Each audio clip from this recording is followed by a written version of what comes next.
Why is all this happening? Hello, is your YouTube automatically doing fucking the vertical streaming as well? No. From what I can see on your YouTube sign, you're fine. It's also doing an auto crop. It's automatically doing virtual, the vertical as well. I don't know why it's doing it. What's called like I can see that now. I have no reason. I do not have dual stream auto connected, and I never fucking touched that setting. What the fuck, YouTube? Hang on, let me fix this. Must be a new thing because like I haven't had anything appear on my side. Oh, it automatically turned off when I end stream, but when I turn it back on, it's automatically going to put it back on. What the fuck is that? Oh, mine is automatically turned on as well, but I don't get the same thing you're getting. What the fuck is that bullshit? Okay, it says it automatically sends it to the shorts feed. Why would you put a fucking full stream in the shorts feed when you can't crop and edit? No idea. That's a fucking dumb decision. I have to restart YouTube side. Yeah, I wonder if mine is showing automatically the shorts feed. It should be.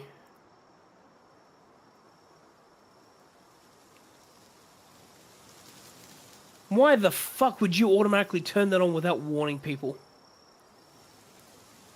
Alright, we're gonna have to get rid of that fucking short. No, I don't have it appearing on mine, unless it's only on mobile it appears, because I can't see it at the moment on desktop.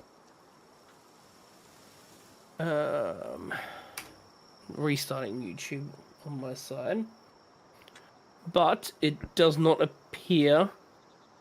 Oh wow, am I limited to only doing both? It looks like mine's automatically turned on, but I don't see anything on my side at the moment. No, but it's appearing on my side, like on the YouTube studios, it's appearing on both.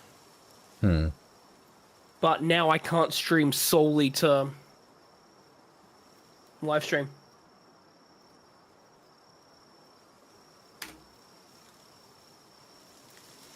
Also, fucking Stream Deck has been a bitch as well today.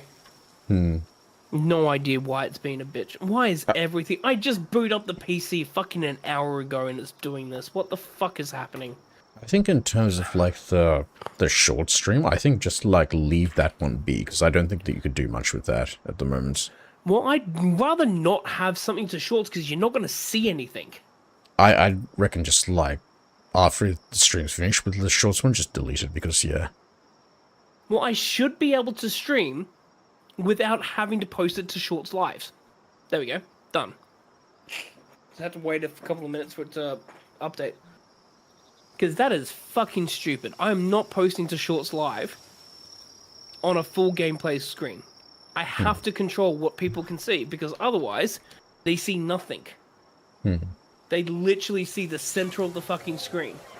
Is mine and because of how short because everything is in fucking like 16 by fucking 9, you see literally a fifth of the screen. Yeah, is mine appearing in shorts at the moment? We'll double check on your side as well. Because I can't. Apparently mine's turned on, but I can't see it if it is. Let me look.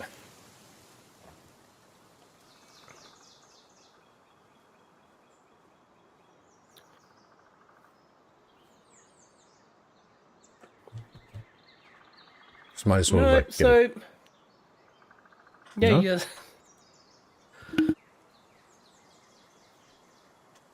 Yeah, so yours is just regular. I don't know why mine went to fucking shorts. Yours doesn't. Mine went to shorts for some reason. Oh, I'm not happy with that. Oh, that's fucking bullshit. That's fucking... Yeah, no fucking warning, just automatically enabled. And Stream Deck just decides not to fucking work half the time because it's just been fucking prissy. Even though I did update it. Because I haven't updated in a while. Your Stream Deck updates? Mine doesn't. I have to constantly like click the update button, and then just like about a month later, it'll just suddenly go, okay, I'm going to update now. After I've just like... I get the updates and I sit there and fucking intentionally ignore it because most of them are bullshit updates. Bro, every single time I get an update, I just always click the update button and it just shows it finishing. it shows the entire thing downloading and then like saying it's updated, and then I go onto the thing and it says like, oh, you need to do another update for the exact same thing, or like I'll turn my PC on the next day and it'll be the exact same update, and then it'll constantly every single day I'll get the same update, and then just like about a month later it'll just go like, okay, I'm actually going to do that update now finally. So let me look at my stream manager, because I know Twitch has the new feature as well where, hey, you know what? You can also do vertical mode in Twitch. Hey, don't go to YouTube. We also have vertical mode as well. We don't fucking want vertical mode. Unless you can tell us how we can edit vertical mode so therefore it appears on mobile a little bit better, maybe we can fucking do it. You know what it is? What? It is literally, and I'm going to blame them, it's the fucking mobile fucking users only. It's not the mobile users, it's the mobile fucking streamers. The people that only use their mobile phone to stream. Yeah. Which, no. Fuck off. Oh, actually, I'm gonna have to look at this, set up the vertical video. How do you set up your vertical video Twitch? See how bullshit this is.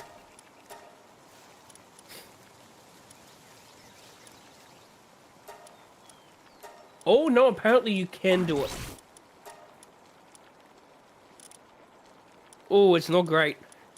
Oh, it's the ATM vertical plugin. Oh, it's not great. Oh, okay, I'm avoiding that like the fucking plague. Nope, thank you very much. I am not downloading ATM. Thank you very much. Thanks for coming. Not doing it. Sorry. I trust them as far as I can fucking throw them, and since they're virtual, I can't fucking throw them an inch. I've given my whale some more movement speed. Let's see if it's any better. It's slightly better. Slightly better movement.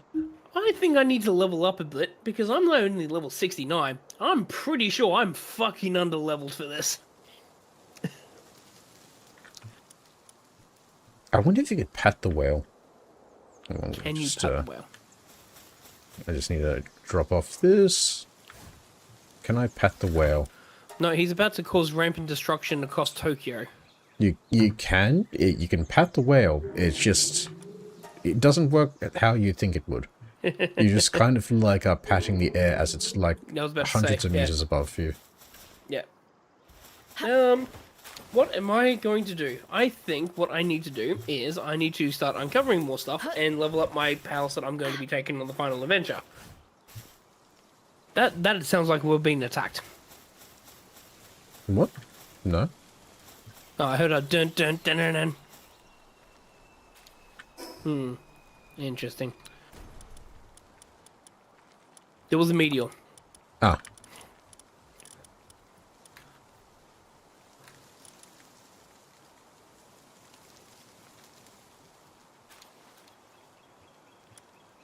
Yep, my original segment has reached level 80, so I'm just going to leave them at the base here to, like, do work. Okay, well, in this instance, this is where I will swap over to my semi-auto.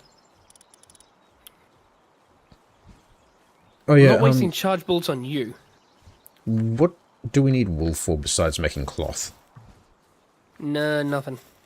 Okay, good, because, like, I have a pal that, like, generates, like, high-quality wool. So I'm just going to get rid of, like, my lamb wool.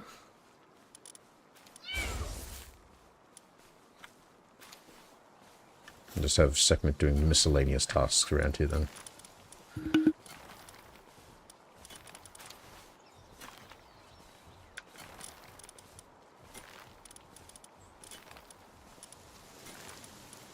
No, this was fucking useless, except that it boosts my attack by a couple. I've got some chromite, applied cooling handbook, and hexalite helmet schematic, which is the same as what we have, so I'm discarding that.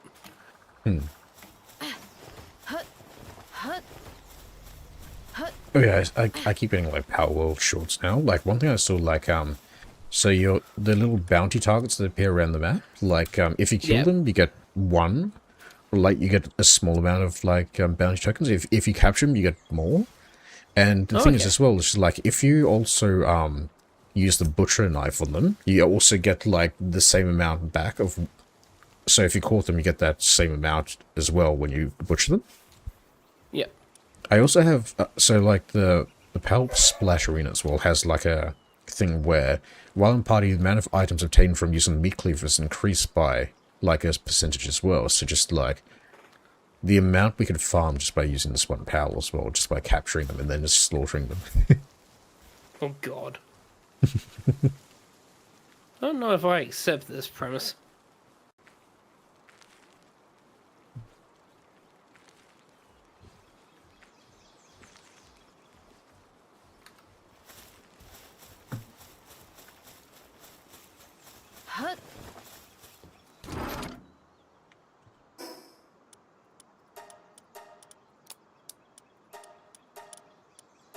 Alright, I'm ready to head to the tree. What are you doing at the moment? So are you preparing what I powers need to you want? level up. I am definitely not powerful enough.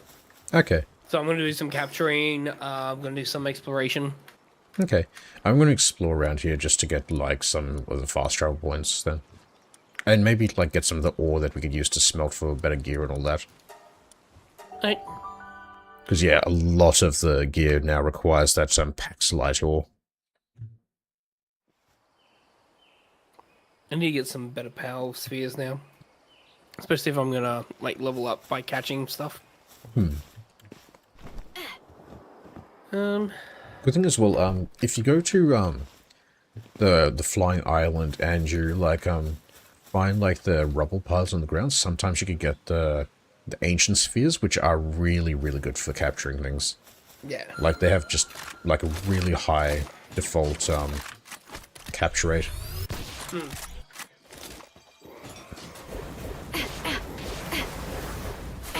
I was going to do a couple of dungeons as well, because that's also good for experience. Yeah.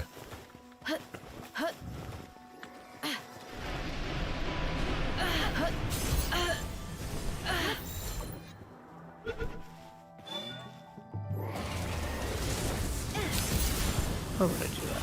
Dumb idea. Oh, I caught one of the dragons that we, like, fought before.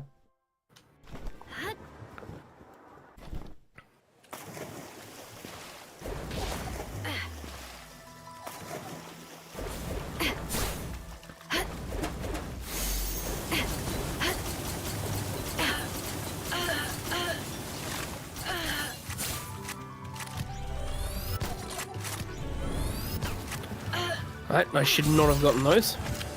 I'll take them. What'd you get? Just catching some smokies so I can fill out the requirements. Okay.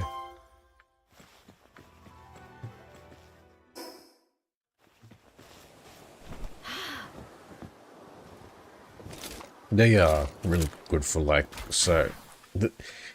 I like the design of the Smokies, but they're very niche as to what they do. And would you believe I'm out of fucking power spheres and I'm in the middle of a fucking dungeon. I need to go back and craft some more because I have fucking none. Because of course I have fucking none. Because I don't have any fucking power spheres. Because I don't have any fucking materials and I'm under-leveled and I'm starting to get annoyed. Go to the main base and use, like, the materials there to craft some. Or I could also come back and see if I could craft some higher level ones for you. Yeah, it might need you to craft some high level ones. Because, yep, again, I think I'm like 12 levels beneath you, so... Yep. Haven't had much chance to explore that much.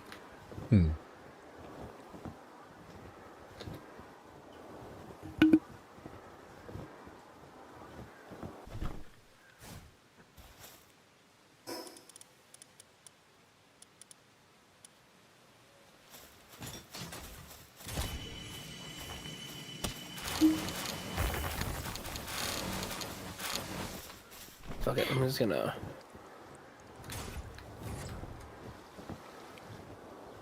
I'm gonna go for this waypoint. Fucking hell, this just will not go fucking away. God damn it. I was just getting pissed off with the flu as well. To be fair though, I have infected everyone else in the fucking office. I mean, Everyone else somebody is coughing infected in the you office. first. Somebody got you sick there first, so, like... True, but I'm infecting everyone else, and they're all just like, yeah. Like, when I had a cough for a while, I'm like, yeah, but still, it fucking was a deadly cough because I fucking started feeling it on the Friday.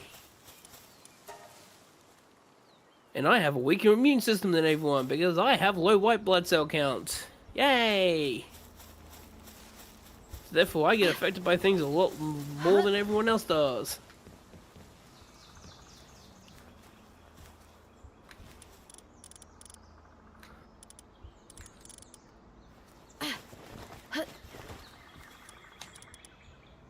Back to base.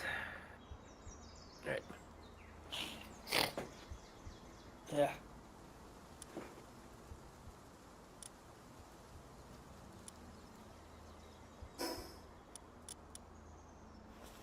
Craft some better stuff. We might have to go to this table and get a craft.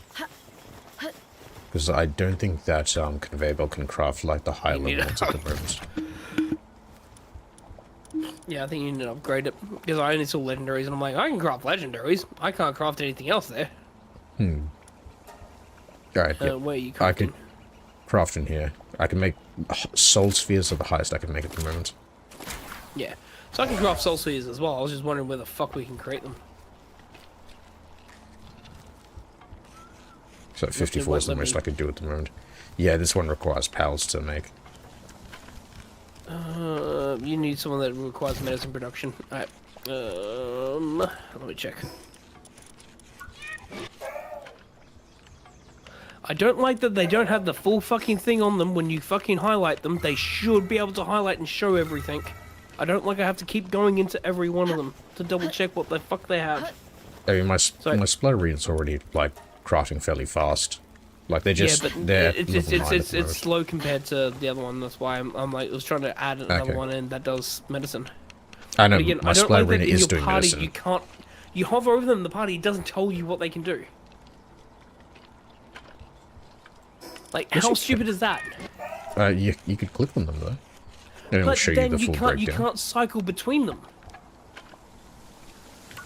Okay. You see what I mean? You can't cycle between them. You can't cycle between your party. It's dumb. You should be able to cycle between your party to go, oh, here's the people that I have in my party, here's their stats. Okay, cool. Pokemon has done it better. No, I'm now convinced Pokemon's done it better. Even if they have terrible graphics, even though they're terrible stories, even though they have not upgraded their system in the last fucking 8 years, Pokemon's done it better because you can't cycle in your party in this game. Simple as that. Pokemon forever. That was sarcasm for anyone that was wondering.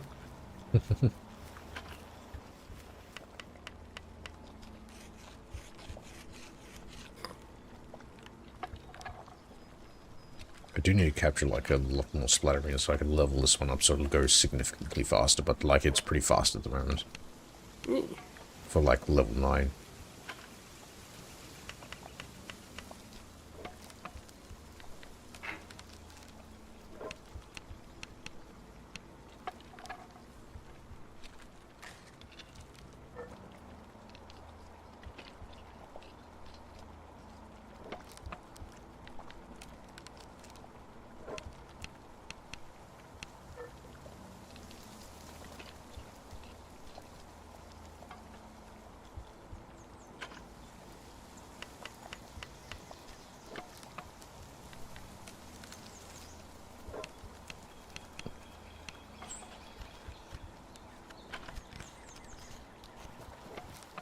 Take that more often.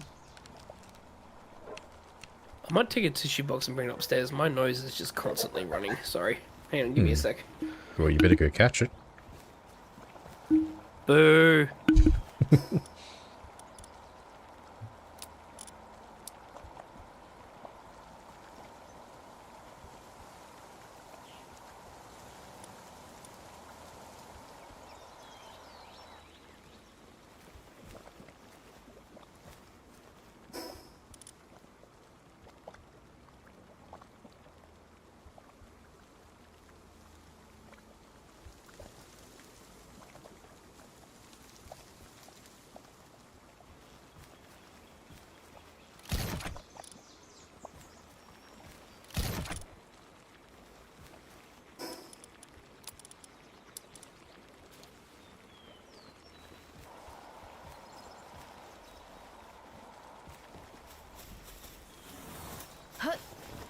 Could get some like of this electrical work done at the moment while we're waiting.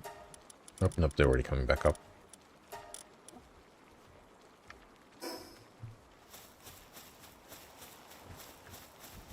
I think so we can just... Yeah, it looks like somebody's just been, like, passively just, like, leveling up as we've been just, like, exploring and all that.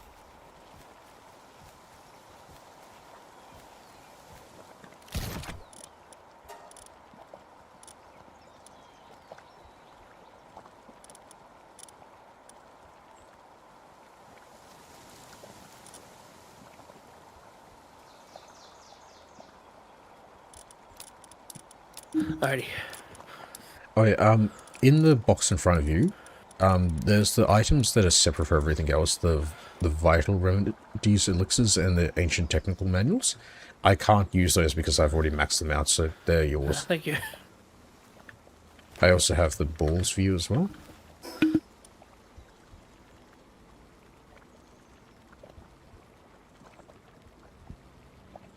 Hey, thank you. Alright, I'm dropping them. I'm also dropping you half of my ancient spheres as well, because I've just been casually picking them up as well. I'm giving you half of them. Thank you. Thank you. Yeah, with the ancient spheres, be very, like, what's the word, Selective. selective, because they, like, are very good. So, yeah, just be sure to use them on only, like, the highest of level stuff that, like, you can get them with the best chance with, I'd say.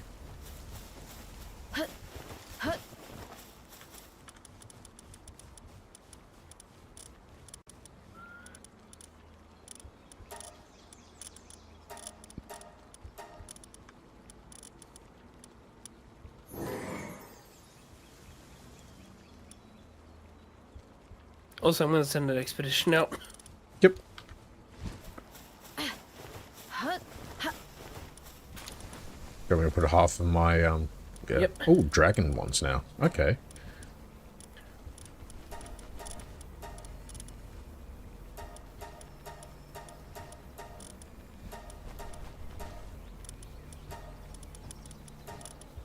Oh, I went way too far.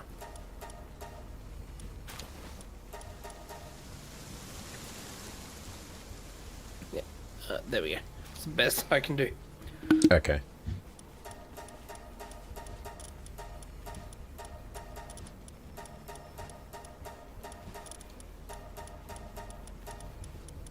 Jesus fucking Christ.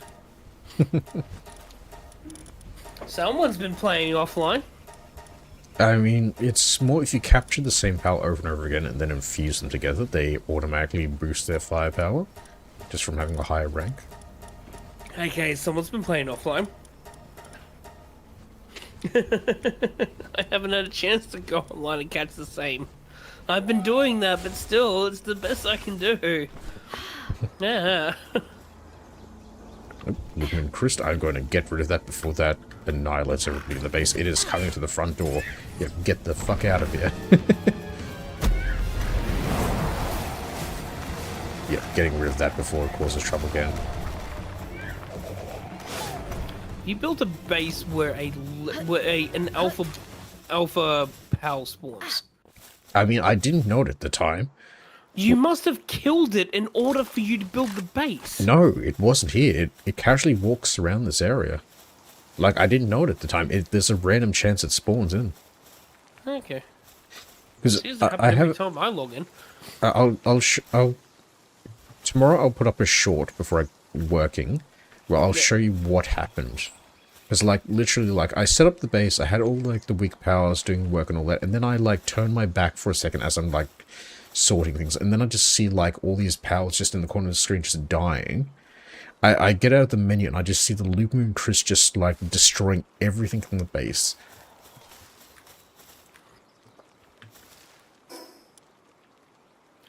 I was gonna make a very, very mean joke. I held my tongue there. What? That's not something I would not want to put you a label towards. Do you want to message it or DM it? What you mean?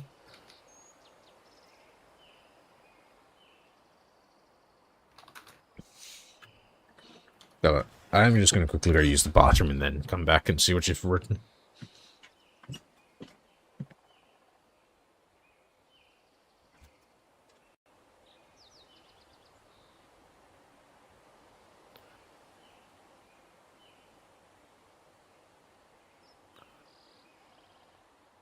Holy shit, I can kill level 67 in a single shot. Okay. We are learning.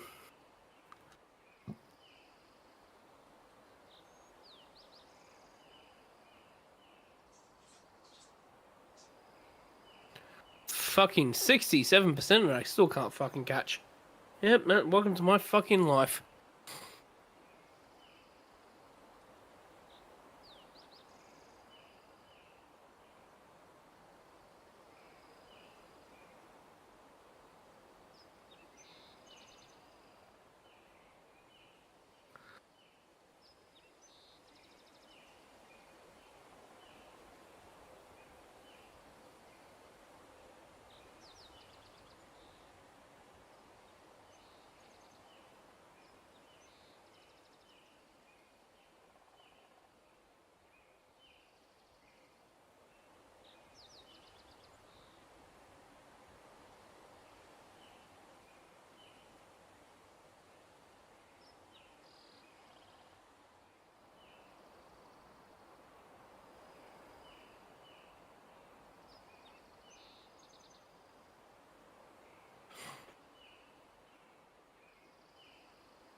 Ow. I don't know they can hit me when they can't fucking see me.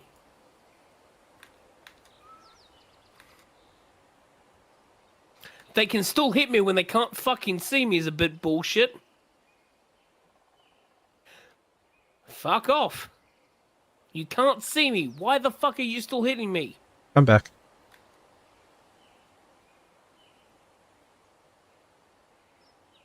Oh, fuck off. I just saw what you wrote.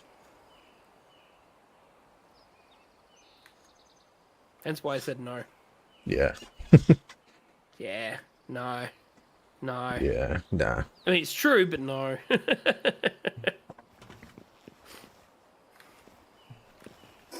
I mean, it's not true, but in context.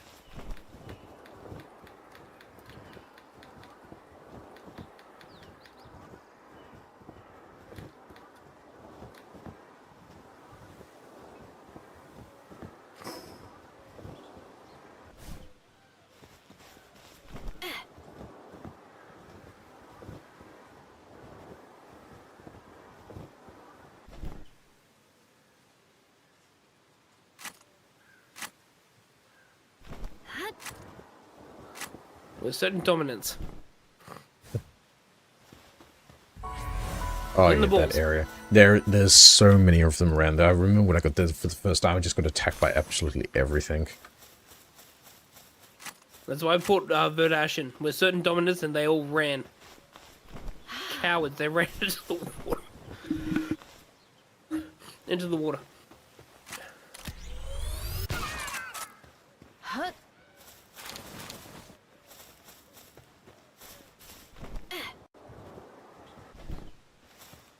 Maybe I should go back to using my rifle, because I am doing a What the lot of... fuck do you mean you weren't caught at 80%?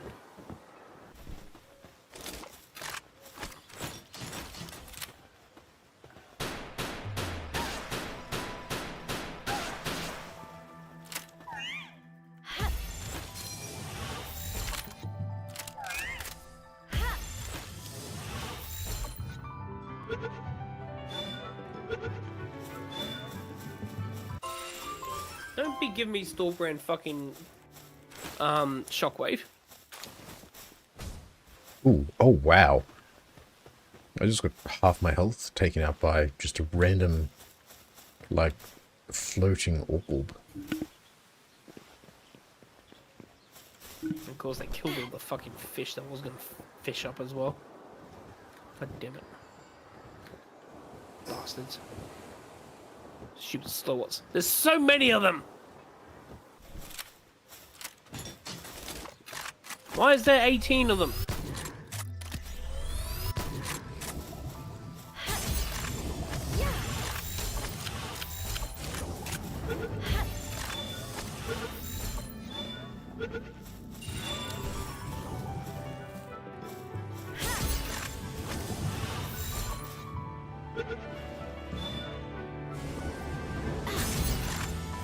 Yeah, these soul spheres are falling off really hard in this area.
Oh, Fucking dig.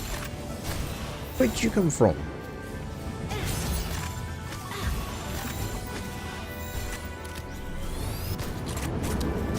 Alright, well, you're 80% every single time I'm fucking throwing the ball. Can you please get in the fucking ball?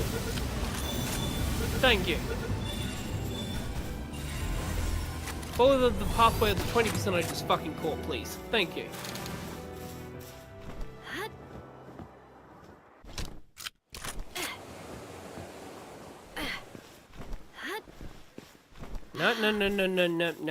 No. Get in the ball. Nope. Get in the fucking ball. You should, by law of averages, you should be a 70% catch now. Law of averages, you should be an 85% catch now. Thank you. I'll take the fucking law of averages every fucking day of the week.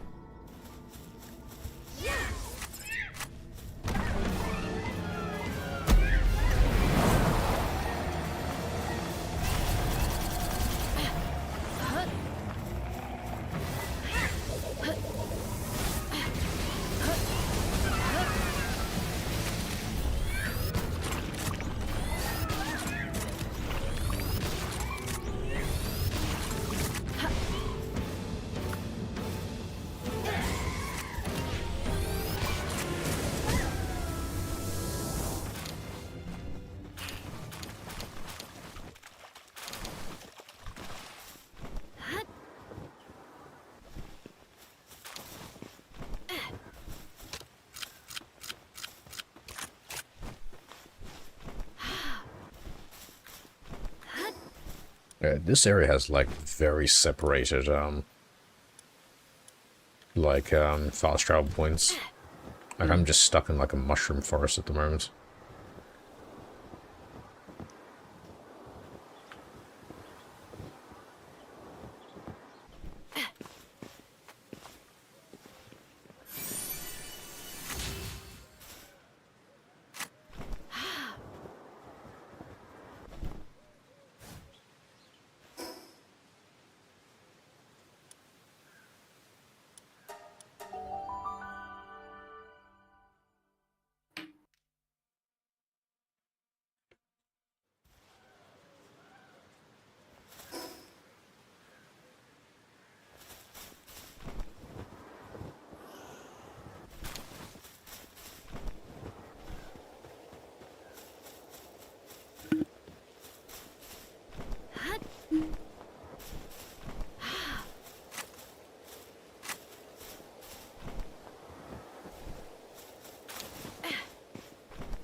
Ooh. Hey, they just have ancient spheres lying around this area as well.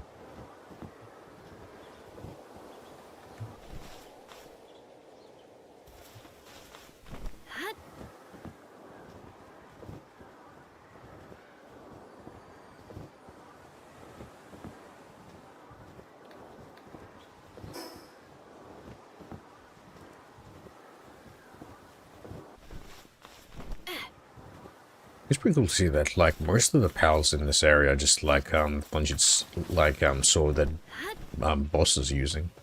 Mm.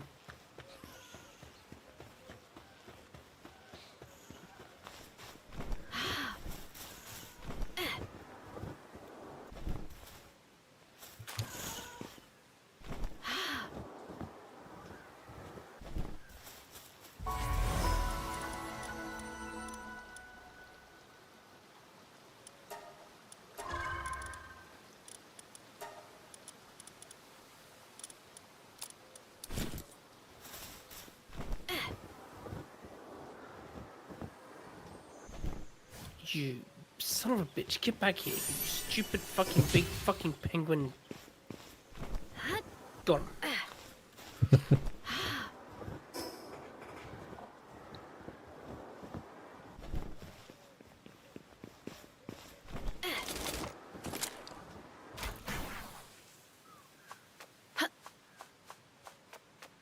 Yep. Yep.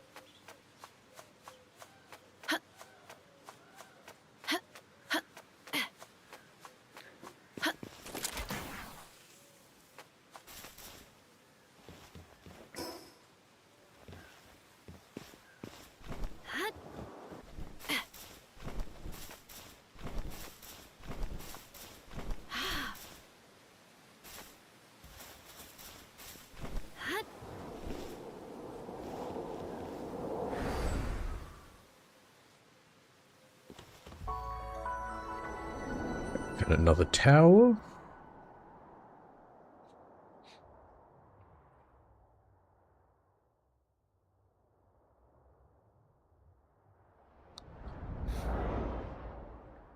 I assume this one's south is... Nope, that was the only tower. Okay, there was only 2 towers in here that reveal the entire map.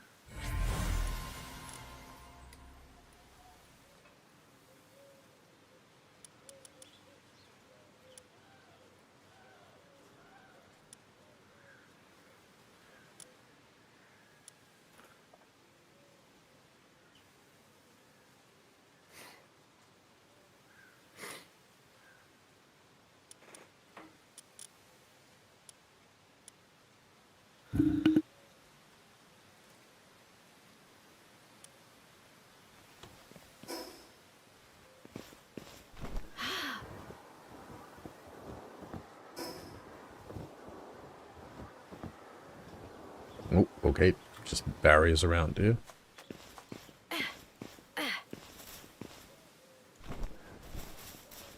Hey, welcome in. Hey, Frozen Broken Soul. Yep. Hey, welcome in, Kay, as well. Welcome in. Yeah, Twitch did a major update. I'm not happy with it. So did YouTube. I'm not happy with it. So does Stream Deck. Not happy with it. So just everything fucking updating. Not happy with all the updates that happened fucking today.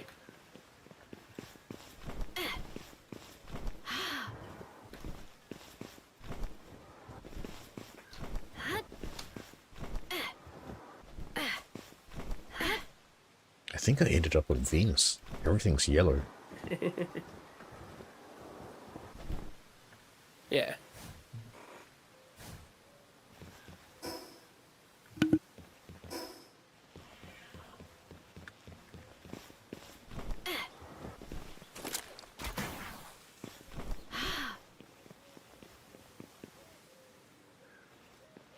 The 30-60-day protocol? Yep. Yeah, I was telling Rain about that earlier. I don't like what Discord's done, making everything very square. Yeah. It is not good. It's not a good update. Oh, but we're tech companies. We know exactly what people would like. No, you really fucking don't. Like, nope. Let's not kid ourselves here. You really do not have a fucking clue about what people fucking want.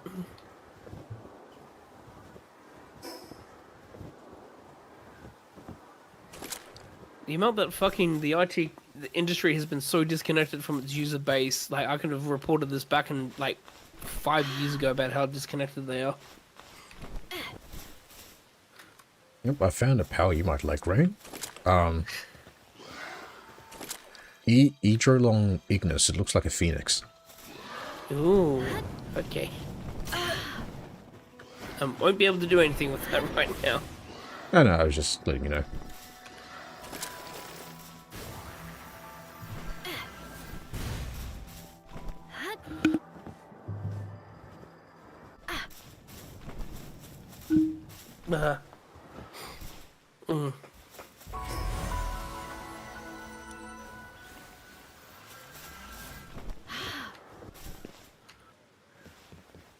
Ooh. I'm taking why am I taking damage? Well, you inside there? You constantly do unless you take the thing.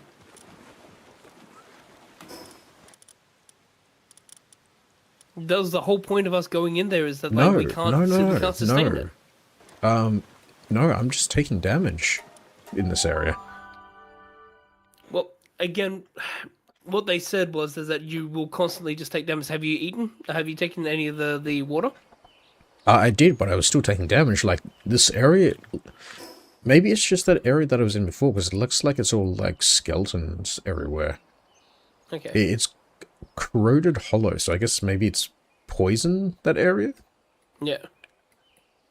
But yeah, I was just... I didn't realize, like, until I got to about half health, I was just, like, taking, like, damage or something like that. Mm.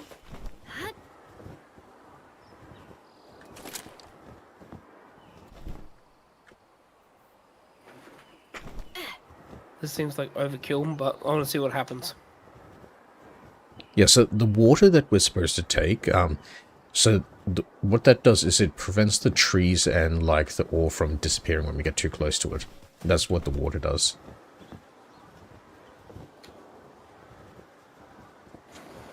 Mm.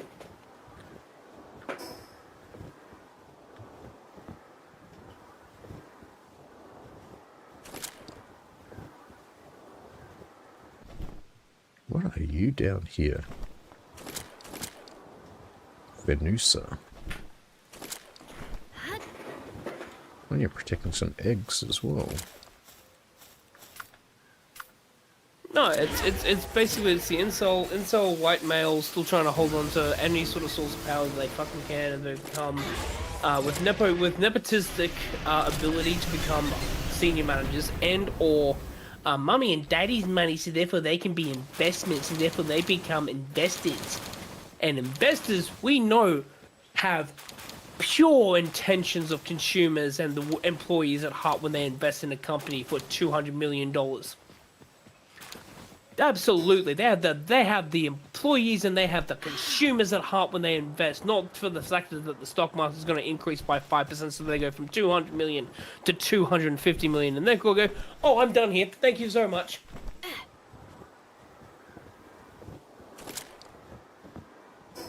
Oh, he absolutely is. That's why I've never watched any of his fucking content.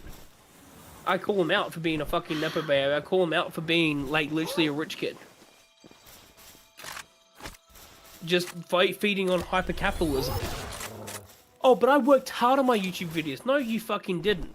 You fucking poured money into the fucking algorithm. You poured money into the fucking marketing stuff. There's a reason why YouTube promotes you so much, is because you pour fucking hundreds of millions of fucking dollars into it. Oh, but my gross average is... I don't give a shit about your gross average. You're thinking about it as a monetization fucking business. That's the fucking problem.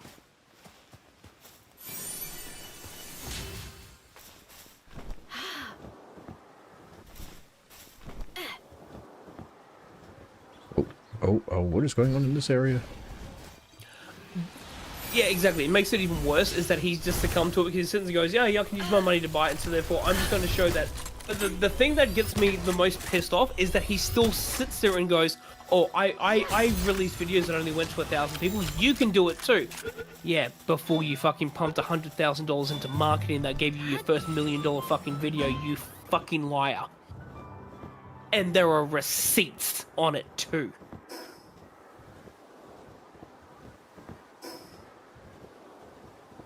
I still can't watch the fucking Paul Brothers shit as well, because they're also fucking nepo babies.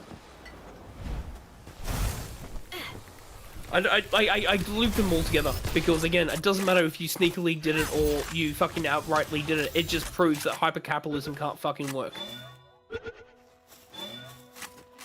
Hey, Hey, you can be popular and successful if you have the money to back you. Doesn't matter if you're upfront about it or sneakily do it behind the scenes. It always comes out in the fucking wash in the end. And you're still bullshit people for doing it.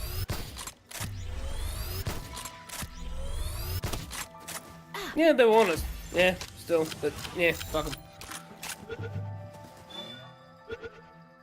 So I'm in a weird mood. I'm still recovering from the flu. I had a very I long, found a arduous day really at work. good PAL. It has a really God of Destruction passive, and it was like What the glowing. fuck is God of Destruction passive? Oh, I don't know, but it was it had like this blue sparkle or blue hazy effect around the PAL. Ew. I'll be coming into your room. Give me a few seconds.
Yeah, it's going well. Just having a quick conversation with Rain at the moment.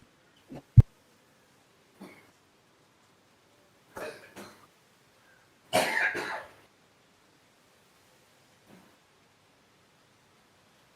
I'll be fine. Oh. I need to go to the bathroom, so I'll be back. Alright, Rain's just quickly going to go use the bathroom. They should be back very shortly. And yeah, found a interesting PAL just then. I'll have to, after I get this fast travel, I'll have to go back and see what that was, because it looked interesting.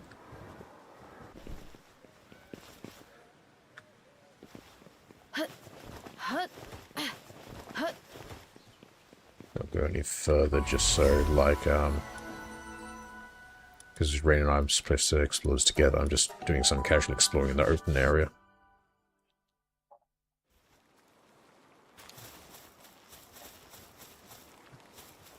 Alright, what's this PAL I just found just before?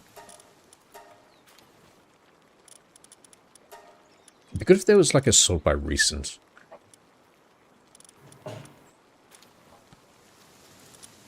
Got this one before as well. It's like ghost bird creature.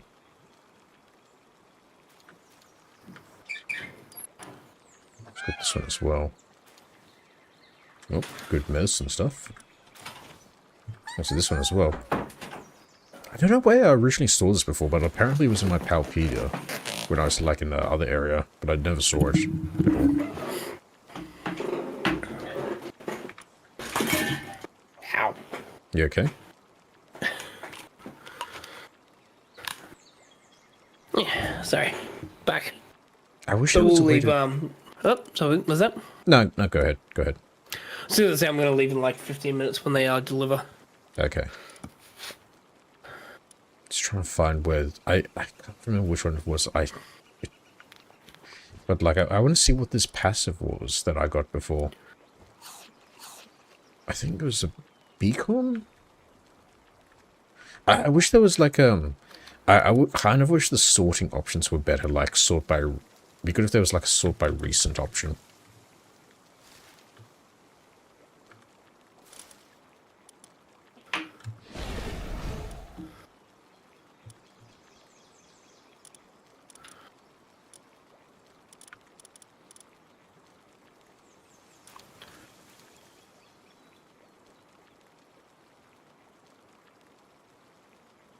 Hmm.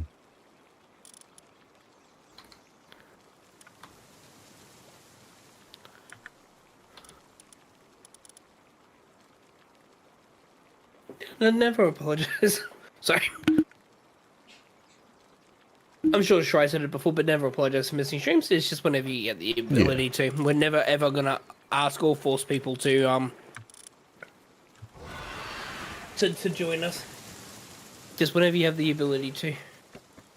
Okay, I found that power. Go to destruction. Plus 40% attack, plus 20% defense. Yep. Minus 50% maximum health.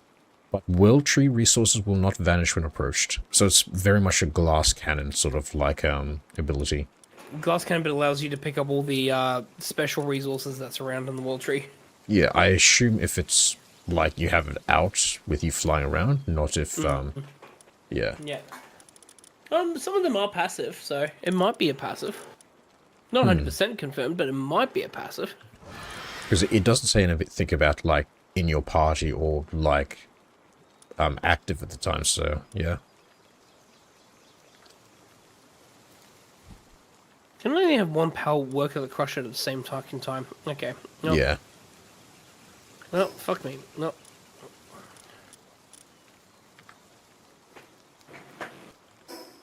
Because we're drastically low on pal fragments. Oh yeah. If you're working on some there, I could also work on some here as well. Just Yeah, like I'm working on them. I've simultaneously. got a crusher here for 600 and... No, it was originally 600, now it's 634, so... But mine's very slow progress because most of my good water mons are in the expedition.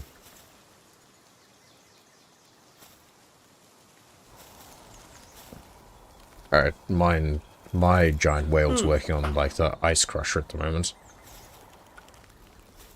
My giant whale can't do the crusher. Oh, not that whale, like my giant ice fire whale. Ah, okay, yeah. The almost giant, but not as giant as the giant whale. The almost giant whale.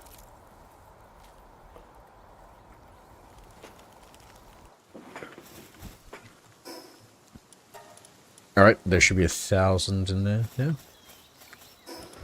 Jesus Christ.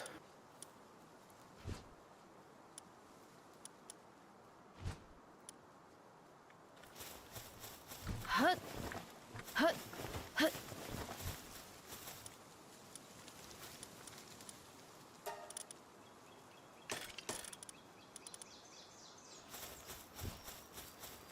Hut. Hut. Hut. Hut. Hut. Hut.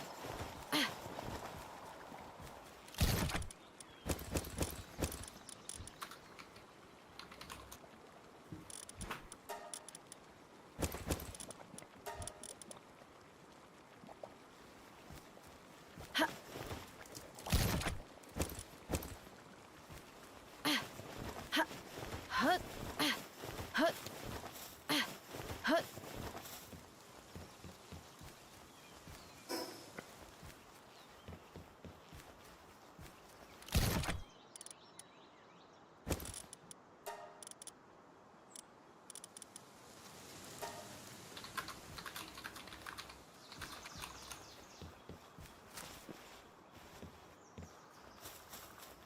Hut. Hut.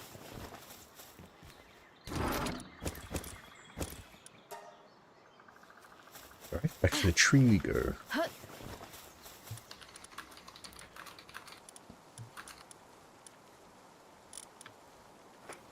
One thing I'm annoyed about, because I did some research on it, is Gale Claw is literally one of the only powers that does that, like, fast glider speed. I'm guessing just, like, until I actually have, like, the Jet Dragon, like, saddle, I am very much purely reliant on, like, gliding at the moment. Which is annoying. And because it's kind of like, as much as it's a decent PAL, it takes up a slot that I kind of want to use for other stuff.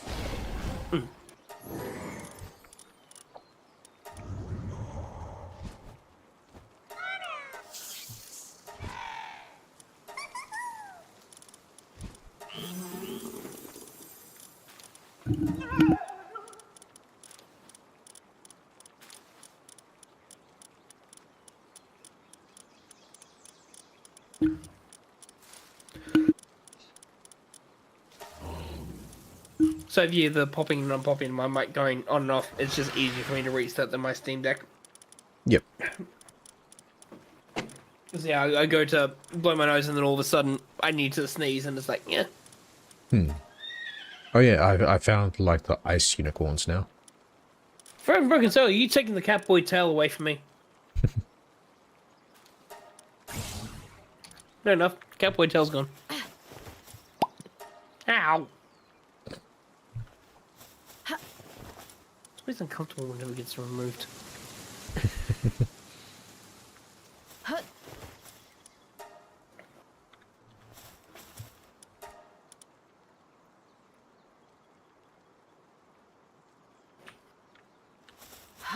I need to find a lot of water. Thank you for the hydrate. I will enact that when we get the supply that's coming in about 10 minutes. No, I meant like the world tree water, because that's what's required for like the latest ore. I was talking about the hydrate that I just received on Twitch. Ah, okay. Sorry, didn't see that.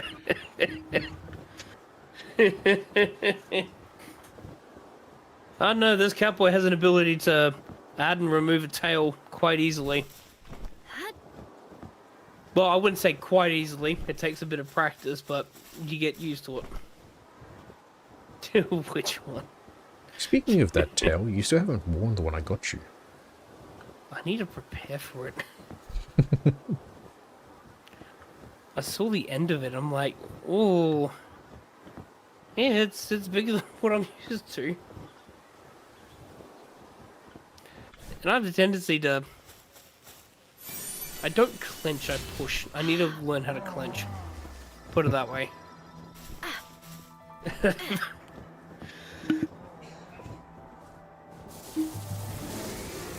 Nope, there'll be 7 minutes wait, mate. I have the right shirt on, good.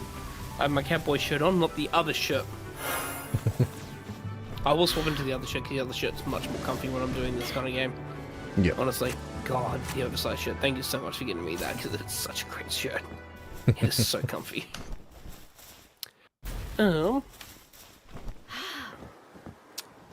Holy shit, I am out of space. I need to go back to main base.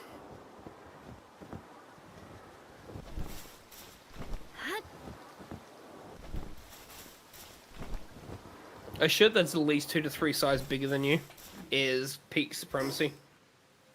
It needs to cover everything, but when you bend over, it needs to reveal some things. That's peak. That's peak length.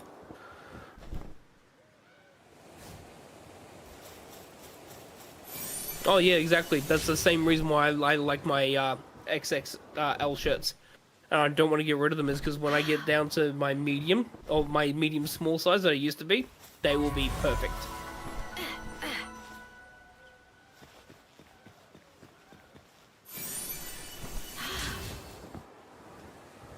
I'm finding like rubble piles around here, because like that's probably the best place to find a lot of the water and all that. Just I can't find any around.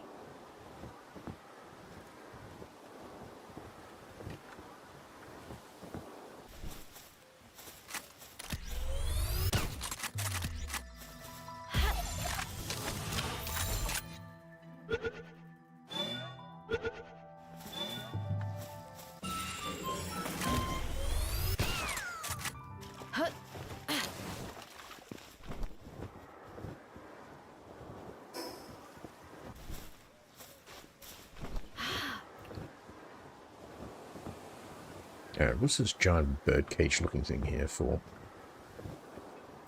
Ooh, looks like there's a water thing here.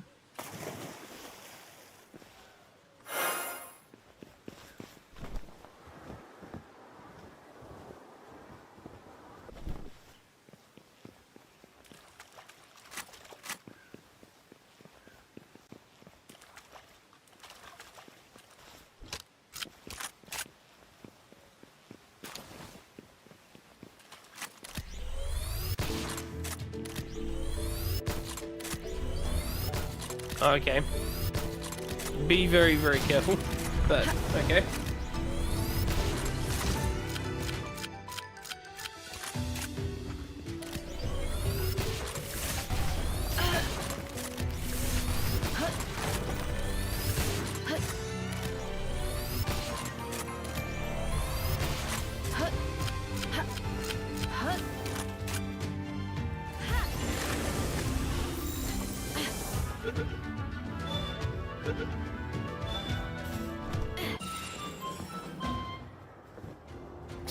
Oh, okay. Normally good friends are not like that. Hmm.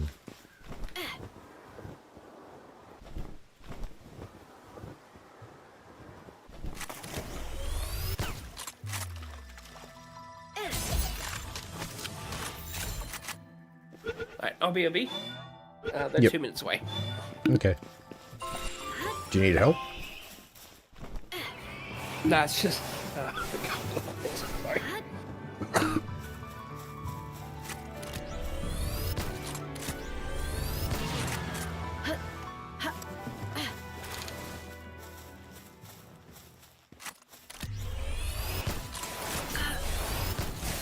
Stop jumping.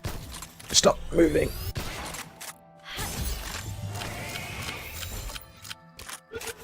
Hmm.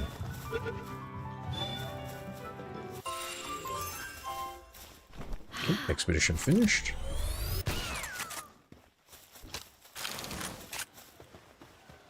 Thank you for that.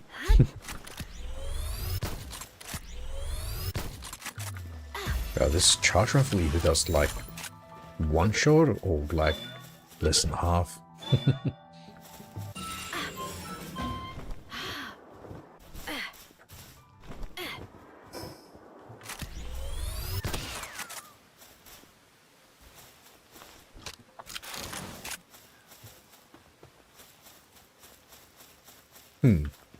All good.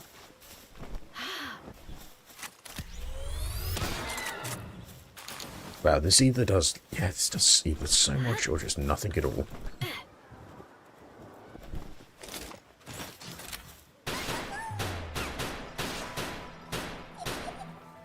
All good.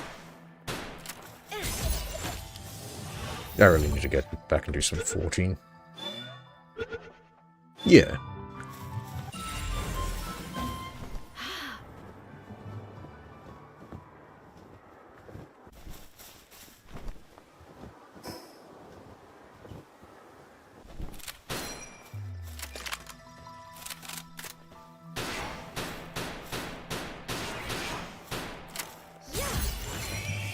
Looks like we're low on soul spheres. There's a Mimog over there.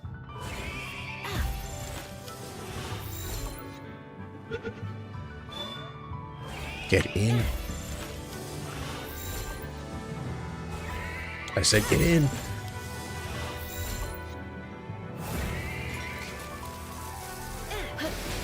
How did that miss? That went straight through it.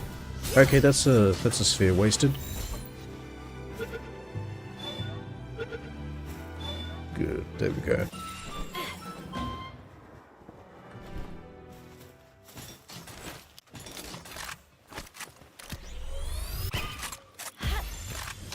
Alright, hopefully that's a capture with that amount. There we go.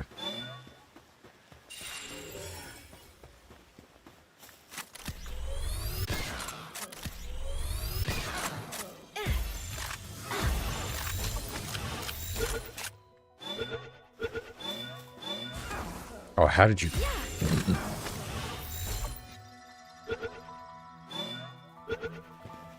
Alright, now I need to go find some more balls.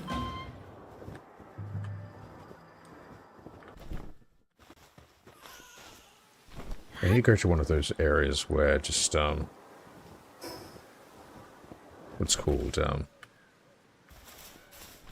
where just have, like, multiple ore veins and all that around.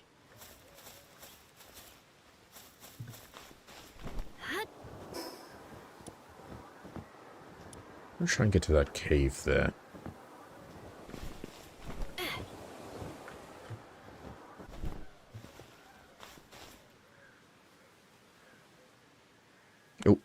Oh. Oh, very long lag spike? Oh, I thought that was something on the floor there.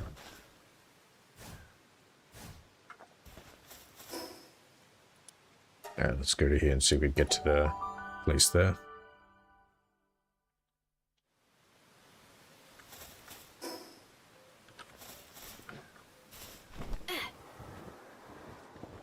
Yeah, it looks like this area which is just like full of like poison or something.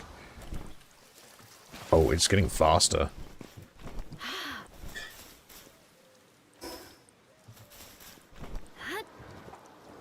Nope, okay, looks like this area is, nope, still taking damage.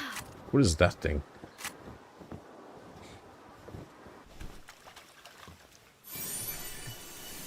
Thank you. What you got there? Ah. What are you? Alright, rain should be coming back now.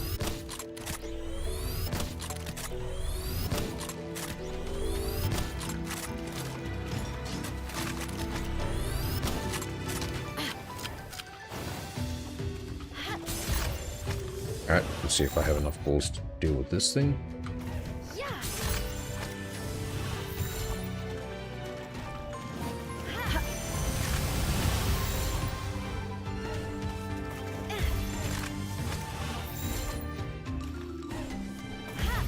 I should have plenty of balls to deal with this thing, hopefully. Just knowing that I've used up all my other ones.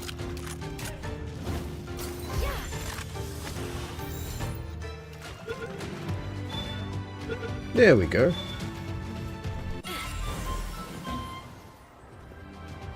Renjishi.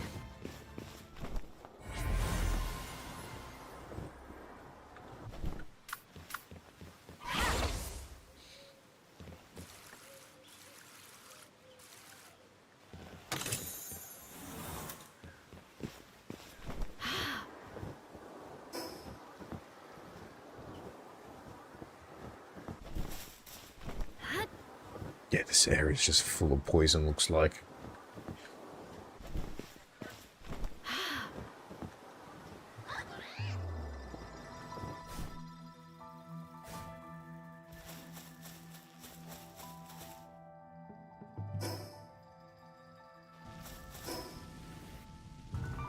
Oh, don't worry, I don't skill issue, but it's all good. Ooh, just a bit rough, but we're good. We're good. Yep. Ooh.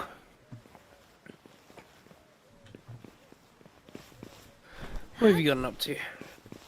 I've just been exploring. Yeah, so that area where I was losing health, it looks like it is like an area just full of poison. Yeah, okay.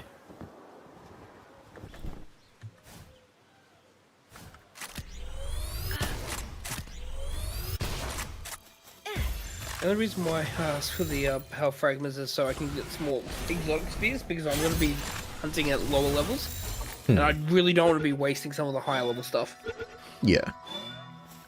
I need a good supply of exotic spheres.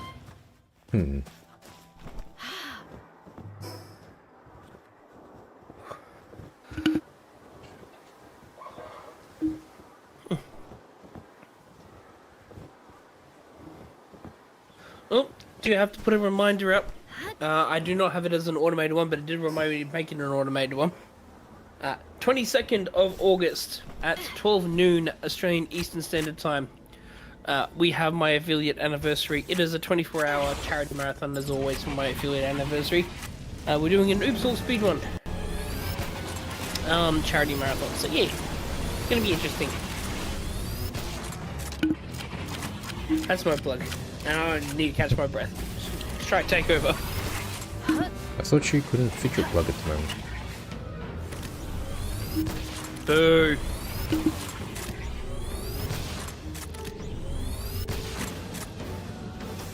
I want to have work people listen to this conversation. I'm going to have a harsh conversation with them the next day.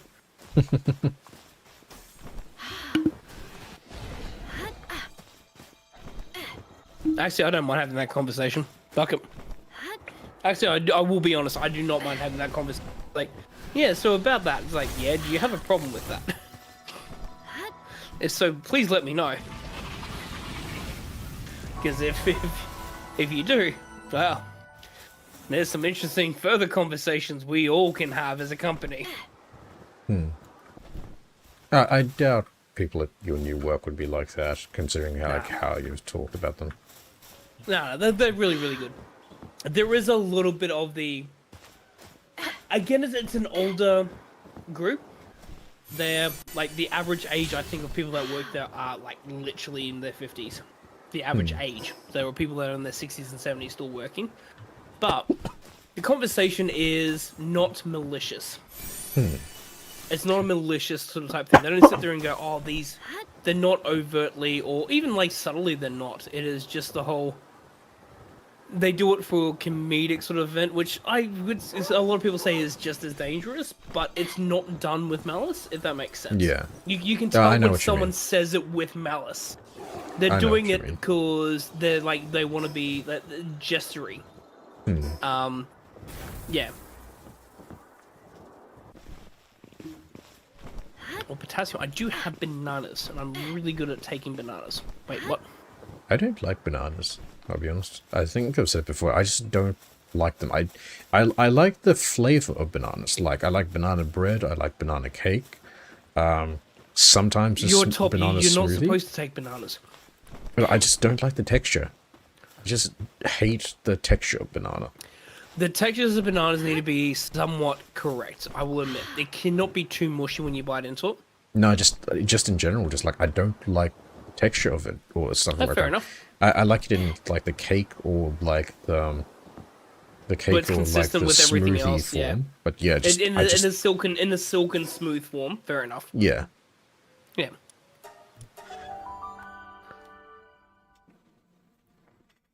A Forever Broken Soul's got it there. It cannot be too soft. It cannot be mushy. You cannot just immediately be able to squash in your hand. Too soft. That's banana bread material at that point. No, fuck it. Nope. You go into banana bread. It needs to have a little bit of, I wouldn't say tension, but a little bit of, like, yeah, pushback. Springiness. Yeah, exactly. The taste is always going to be fine. That's why I always prefer light green or like pure yellow. As soon as it starts having black spots, I even sit there and go, ooh, oh, we're going to have issues, aren't we?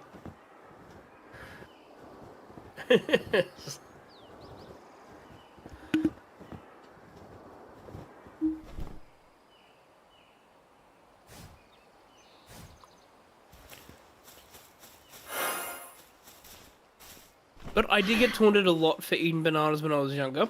I'm not going to reveal the reason why, because that is literally doxing myself, but try, you will understand why.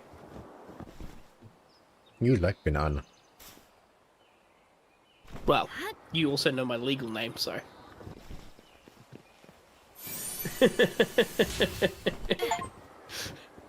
Yeah, Anna. Anna, exactly.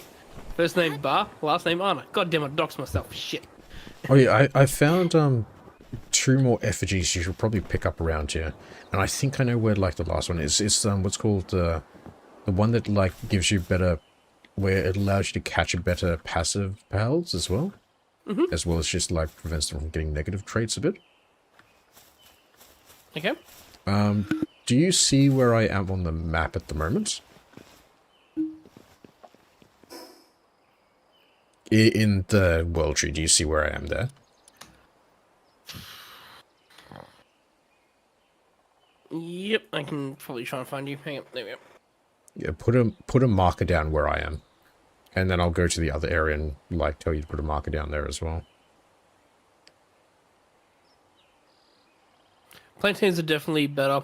Honestly, there's a reason why people buy cucumbers and zucchinis. Zucchinis, like, unless you get the really, really ones, can be really, really bad, but absolutely go the plantains.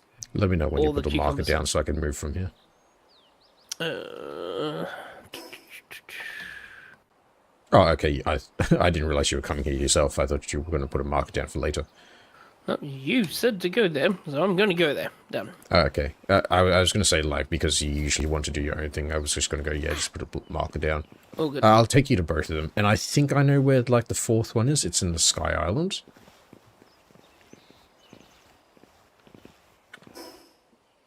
I need to find it. Is it down low or up Yep, high?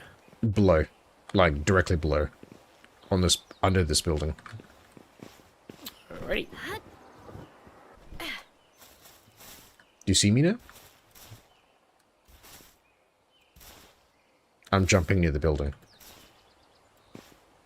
No. Near I the, never the see rain, you. the big building you just walked straight past and looked in the other direction. Okay. Again, unless I'm looking directly in your direction, no, I cannot see you. And I do look around, and sometimes I just cannot see you. If you're obscured, I cannot see you. That's how that looking works. Okay. Sorry. You need to give me better... We talked about this. Can you give me, like, XY coordinates, please? Mm-hmm. I work better with those next time. Okay. Thank you. Sorry.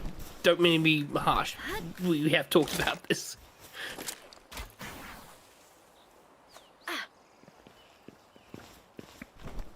Alright, I'll I'm take the you opposite to with the what's- other one as well. Do you have, in the snow area on the map, do you have any of the markers there? I have abandoned laboratory. Well, I've never been there, but I need to get there. Yep, okay, that's where the next, like, effigy is, the special effigy is. I will come back for that one, because... Okay. Fuck no, I am not ready for that. Alright. Thank you, but nope, I am definitely not ready. I'm still in level 70. Hmm. I need to level up massively if I'm doing that. Says as he goes to the worst fucking location possible because he got his fucking coordinates mixed up. Yeah, that's fair enough. Like, everyone does operate differently. I'm very much coordinates because therefore I can just go on a map. If you go, oh, go right, it's like, okay, it depends on when I'm looking and where you're looking. If I'm looking in the completely opposite direction, if we have ourselves back to back and you tell me to look right, we're both going 100, we're both going 90 degrees in the wrong direction. It doesn't help anyone doing that. Ooh, what did I just find? I And found I'm like terrible with landmarks. a large Oh, you know where egg. this big thing is? Oh, sorry, I keep interrupting you, Shry. Sorry, go ahead. I found a large ominous egg. Ooh.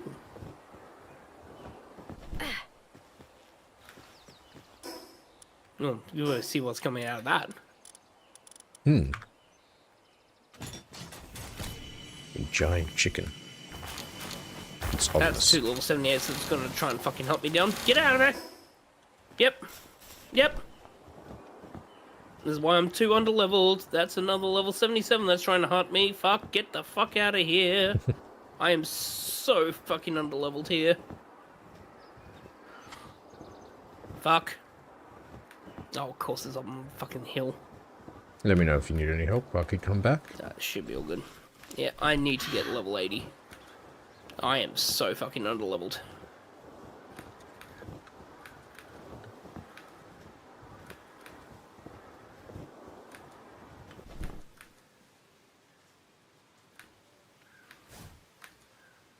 Yeah, Frozen Brook of Zol is like, oh, so I'm right by the big castle. Okay, so the castle is big. Where on the big castle are you? If it's a big castle, there's a lot of area for us to cover. Oh, I'm on the left-hand side. Left in which fucking direction are we talking about here? Again, that's why, like, those kinds of directions for me. Again, not dismissing. I know a lot of people just naturally do it. That's why I'm a coordinates person. It's like, please just give me coordinates, because if you want me to look on the map to find where you are, just give me coordinates. And just give me cardinal directions. Cardinal directions work really well. West, north, east, south. Thank you. I can work with those. Left of something, it depends on where you look. Left of south is east. Left of north is west. We could be going in the wrong fucking direction if you say left, sorry.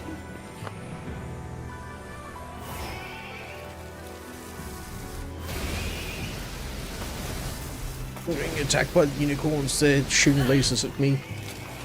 Hang on, I'll come back and I'll call them off. Are they rainbow unicorns? No, these ones are like the normal type unicorns. I'm the master. I'm the rainbow one. I'll come in. It's okay. I managed to get out. I'm overweight at the moment, so I'm just like running for the. If you look east and turn right, fast you look travel. south. Oh yeah, Sorry, I found. So this yeah. has. No, sorry, you go ahead. No, you go. You go. No, I had a Mine's different topic. not as important. Mine is really not as important. Oh, okay. I found, like, those, like, rabbit creatures I was telling you about, like, the other day, where I thought you already had one. Yeah. Yeah. They kind of remind me of those, little wizard creatures from Zelda, in what's called, Breath of the Wild and Tears of the Kingdom. You know, the ones that, like, run around on air? Yeah, Wizards. Yeah. Yeah, because, like, it looks like they could run around on water, these ones, and they have, like, little red balls that appear underneath them when they run on the water. Oh, okay.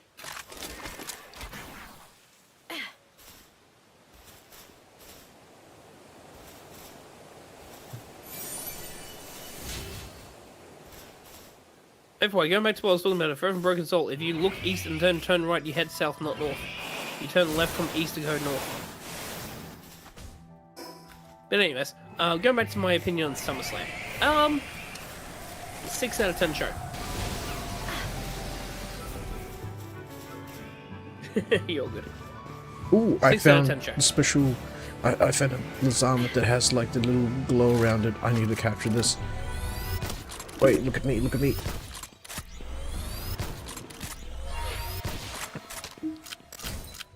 Ow.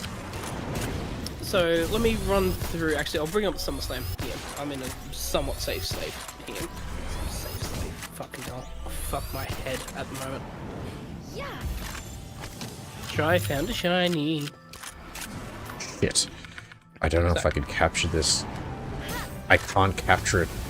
Do you want it, Rain? I can't get it. I don't have the enough balls to get it. No, if you don't have the balls, what the fuck do you think that I have the balls for it? I gave you some earlier. I gave you the good ones earlier. Because this one... Oh, I'm about to die. There was a joke there that you completely fucking whiffed on. Rain, I'm about to die. Please help. I am fucking helping. Give me a sec. Try and capture it if you can. Because that'll be give you one of those really good passives. There you go. Got it.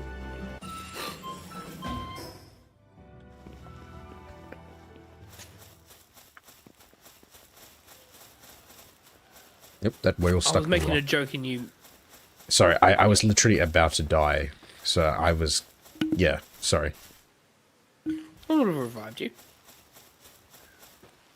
I'm also... I can't glide at the moment because of, like, what I have on me. Fair enough. It's blocking. Get out of the way. Just asking politely. Alright, I'll go over each of the matches for SummerSlam and I'll give you my ratings and opinions. Liv Morgan versus Io Sky. Again, spoilers for those who have not watched SummerSlam, but it's been a week now. Yeah, that's up to you now. AEW is not setting up stories.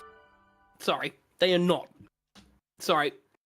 AEW attempt to set up stories, and then 3 weeks later they will abandon them because they completely forget what stories that they have because they realize there's a 5-star match that they can put on that completely contradicts the story that they have. Sorry, that's AEW in a nutshell. We had this really interesting storyline. Oh, by the way, but do you know what? We could work with fucking New Japan Wrestling and have this dream match. Oh, well, fuck, let's do that instead then. Okay, fair enough. I'm not saying that WWE's better. I'm not saying WWE's better at all. I'm not even saying that WWE now is better. WWE now can't write a storyline to save their fucking selves. Wrestling at the moment, unfortunately, is in a very fucking big lull period.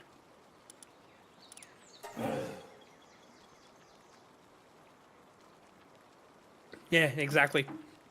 But going through SummerSlam. Liv Morgan versus Io Sky. I would have loved to see Io Sky win for the World Championship. It would have been good because the storyline you could have built for that, have her in Rio when Rio eventually comes back from injury, they're both holding the championship. It's the whole WWE phenomenon of will they, won't they? with the fucking Judgment Day, and the Judgment Day, by the way, Nisa fucking retired 2 fucking years ago. I'm fucking sick and tired of seeing it, and Liv Morgan is a great fucking wrestler that doesn't need the Judgment Day. Please let it die. Try your opinion. Sorry, just let me know if you need me to shut up as I do this. Go on.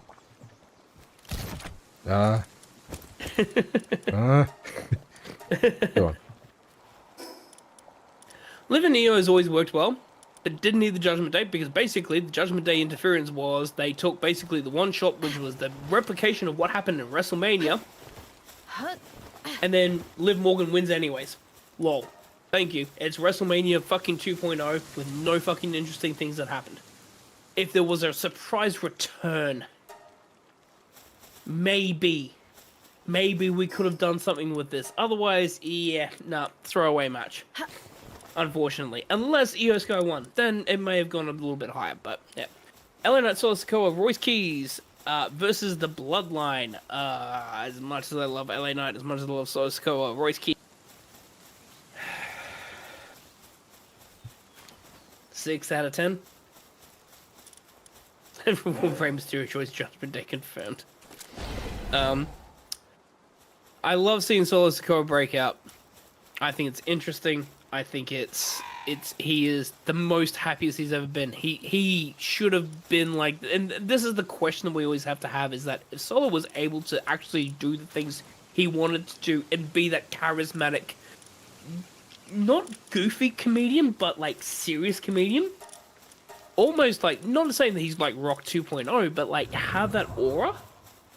What the fuck they could have done with him earlier. But the problem is that they lumped an LA Knight that needed a fucking push for fucking ages and is still not getting it. And Royce Keys, a brand new fucking big hire, aka Powerhouse Hobbs from AEW, who is a fucking monster. And they're both booked to shit. Because you're facing the Bloodline, which, no offense, I'm fucking sick of the Usos. And fucking Jacob Fatu. I'm really fucking sick of them. Ooh, okay, Rain, we have some more balls we could share. We could get Share around balls? 13 each. I'll Right. just drop some for you. Right. I'll drop them on the floor here.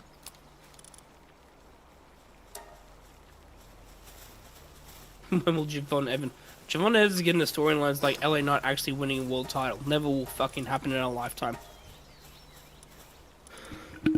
Oh, so how was that Lazarma you caught as well? Was it decent?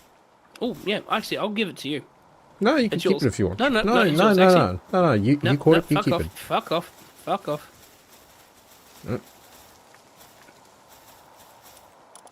You could take that segment if you want as well. Yeah, I left it there for you. what the fuck is it? Yep, let me sort by level. Lazarma's one of those weird ones where, like, whenever I see, I just never notice it when I, like, it's in the box. Twin-edged Holy Blade, okay. And you see, Royce Keys and Jade Cargill, I do agree, suffer from the same thing, which is that they have the personality within them. They have the physique. They don't have in-ring ability. No offense. They really do not. Unless you push them like Goldberg and WCW in the late 90s, they are not going to be standout stars. You push them like they are unstoppable because they get squash matches in 2 or 3 moves that makes them showcase their athletic ability, and then you let them win constantly. And then maybe after like 50 or so matches, you give them a chink in the armor, because in those 50 matches, you fucking train them on the fundamentals, which they still haven't fucking. And this is the other thing that upsets me about Jade Cargill and Royce Keys, aka Powerhouse Hobbs. You'd think being in the business for 4 years, you would learn some fucking fundamentals. They haven't. Failed experiments. and I blame both AEW and WWE for this. I blame AEW for giving them the spotlight trying to run like WCW, and I blame the WWE for falling for it.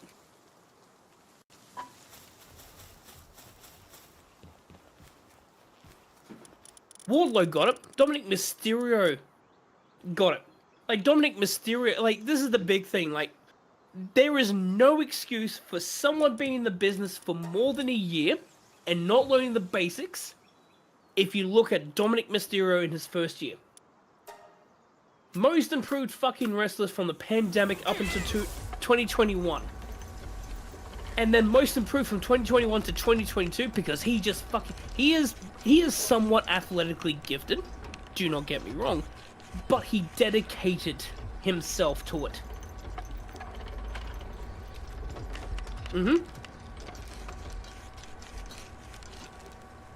But to your point, for Broken Soul, Nia Jax was built as this big, dominating, like, awesome Kong version in WWE.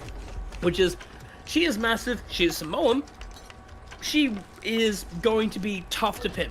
Because she is just going to absolutely, what she's going to do, simple 3 moves. She's going to Irish whip you into the turnbuckle, and she's going to put all of that weight into you into the top rope, into the turnbuckle, and you are just going to get squashed. And her finisher is a squash. Simple. Do that for 6 months. Squash them. Make them the big beefy, like, big powerhouse, like, monster that your offense, they don't phase them. You're going to have to work out what their weakness is, which is normally their legs. A lot of people don't have leg moves. Do that for 6 months so they can train for fundamentals. So therefore, they can start building their arsenal afterwards.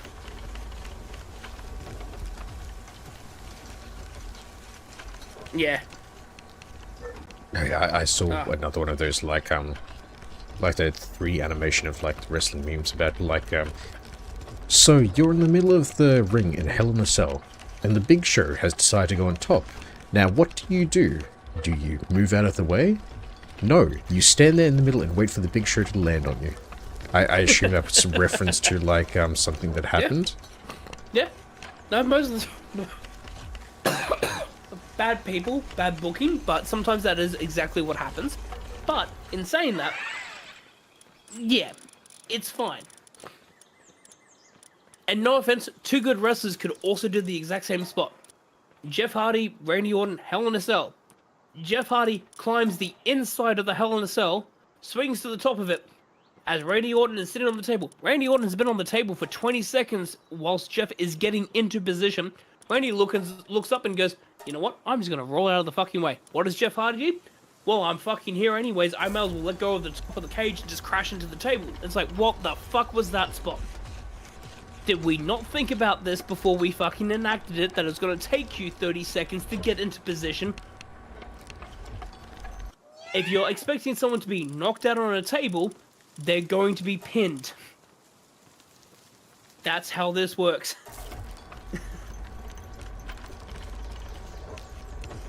Yeah, there's some things like that that's just, yeah, terrible. Actually, this might be Shry plays Palworld. The cowboy talks about wrestling. Sure. I'm currently crafting things so we can both get, like, the Jetrogon saddle soon. I will eventually help out, I'm sorry. So, going back to the...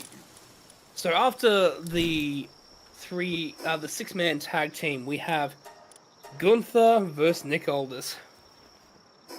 Man, 8 out of 10.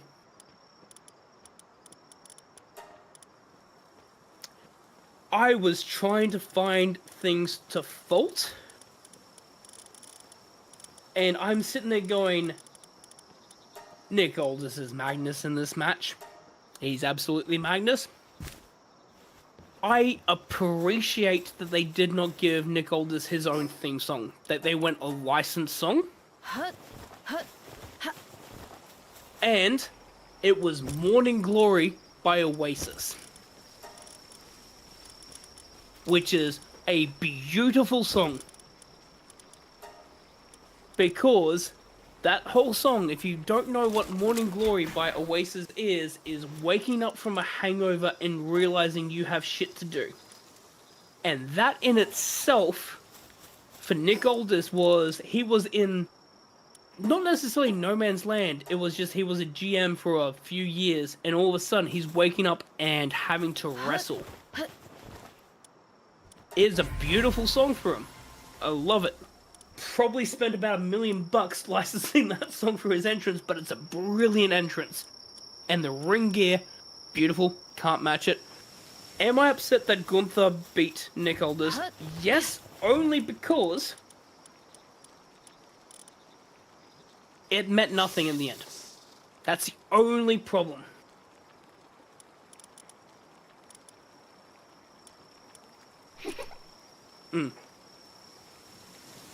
Oh, Chris Van Vliet, by the way, and that's the reason why Chris Van Vliet was center of the entire 2 days. He was in prime position, hard camera, in the center as well.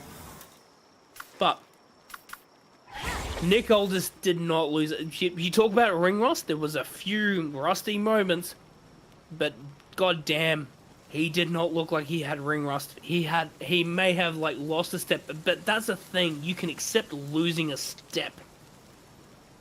Yeah, Mickey James hasn't aged a fucking day as well. Yeah, Mickey James in with his kids as well, celebrating like he got back into the ring. Again, it's a beautiful moment because again, he always wanted to wrestle in WWE. Never got a chance. This was his chance to wrestle in WWE, and he got it. You know what? Hats off. Can't fault it. Exactly, yeah. He lost it. It wasn't ring rust, it was more like he lost a step. Because there are a few things with ring rust compared to losing a step. It's reaction timing compared to ring rust, which is not putting your, not being in the right position. There's a difference in the ring. Ring rust is not knowing where you need to be for the next thing. Or not understanding what your opponent's doing. Not understanding the move that they're doing. Not understanding the moves that you're doing and where they need to be. Losing a step is reaction timing. And there's a slight difference between the two. Yeah. But, in saying... again, I think, not bad match. It's an 8 out of 10. I really enjoyed that match. He countered the rear choke into his own. It looked bad. But the smile on his face, and this is the big thing now that I think WWE needs to do, is that every single time that Gunther's choked out a AKA legend, they've smiled as he's done it.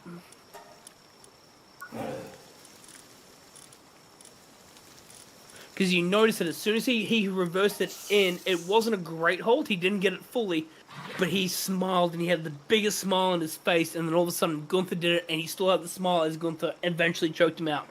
Gunther has been choking legends out. He is a career killer, but they go out smiling.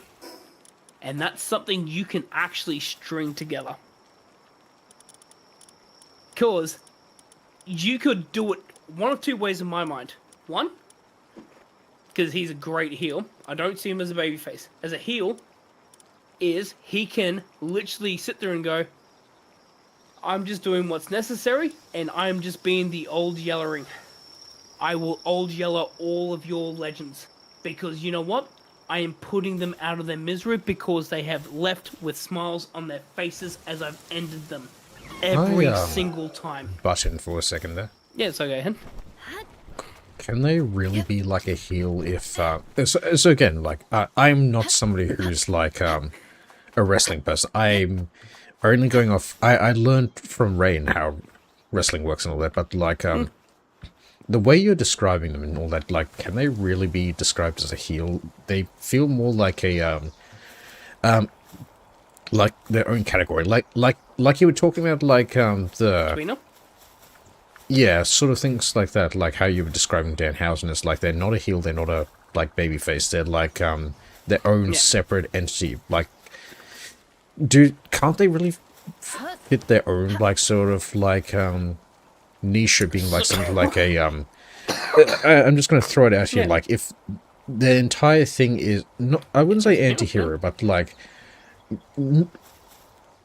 so like the entire thing is like retiring everybody, because like they're just like that person who's just like, okay, you're the, I'm the end. Okay, they fit more of the end boss thing more than the Rock. Okay, they are more end boss than the Rock.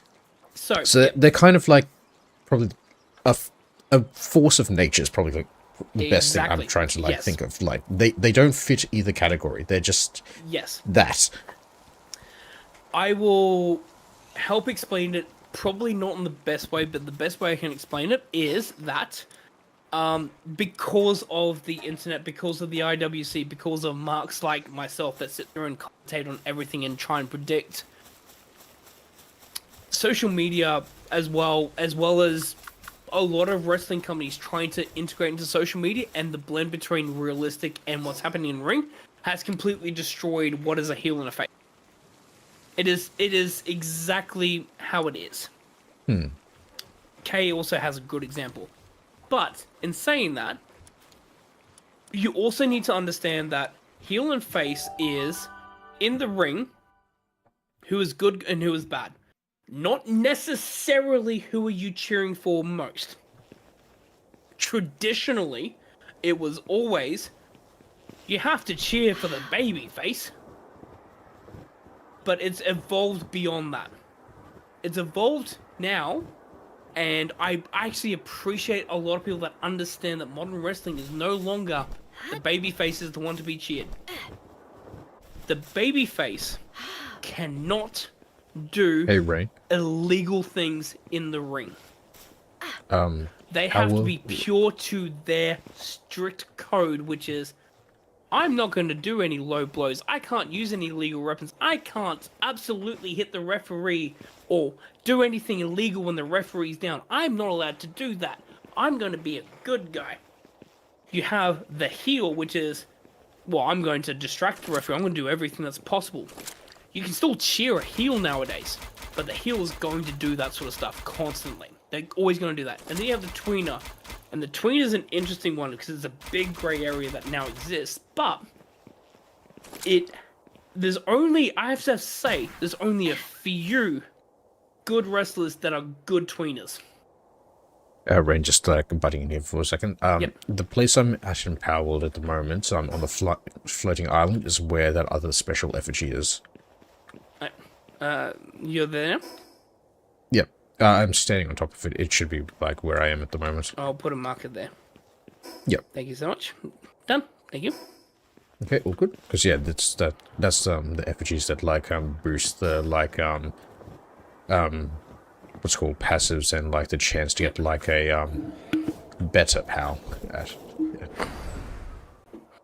Sorry for cutting you off. I just wanted to. No, good. Just, no. Again, I want you to cut me off. Yeah, we should be playing the video game, but I'm distracting everything. No, go ahead. This was supposed to be just like a, as you said when we started, like, you wanted a stream where you just like relaxed and just like did what you want to do. Like, if you want to talk about wrestling while hanging out, that's fine by me. You talk about wrestling and you just hang out. Eddie Guerrero is a good example, because a good example of a tweener is Eddie Guerrero. The Frozen Broken Soul's got it correct. In ring, Eddie Guerrero's whole gimmick is, I lie, I cheat, I steal. He would sit there as a babyface in the ring. Basically, slap a chair down, take a chair out from outside the ring as the referee's down, slap a chair down on the ground to wake the referee up, and as they're getting him, toss it to his opponent and then flop to the ground going, oh, they hit me, how dare they hit me? And that's a heel move. But because he was so over, it worked as a baby face. And he was the best to do it. He was the first to invent it as well. That's the big thing. He was the first to invent the whole, oh my god, I can actually convince someone. Because his whole gimmick, this is also where I think the tweener originated. And I'm going to go into wrestling history here.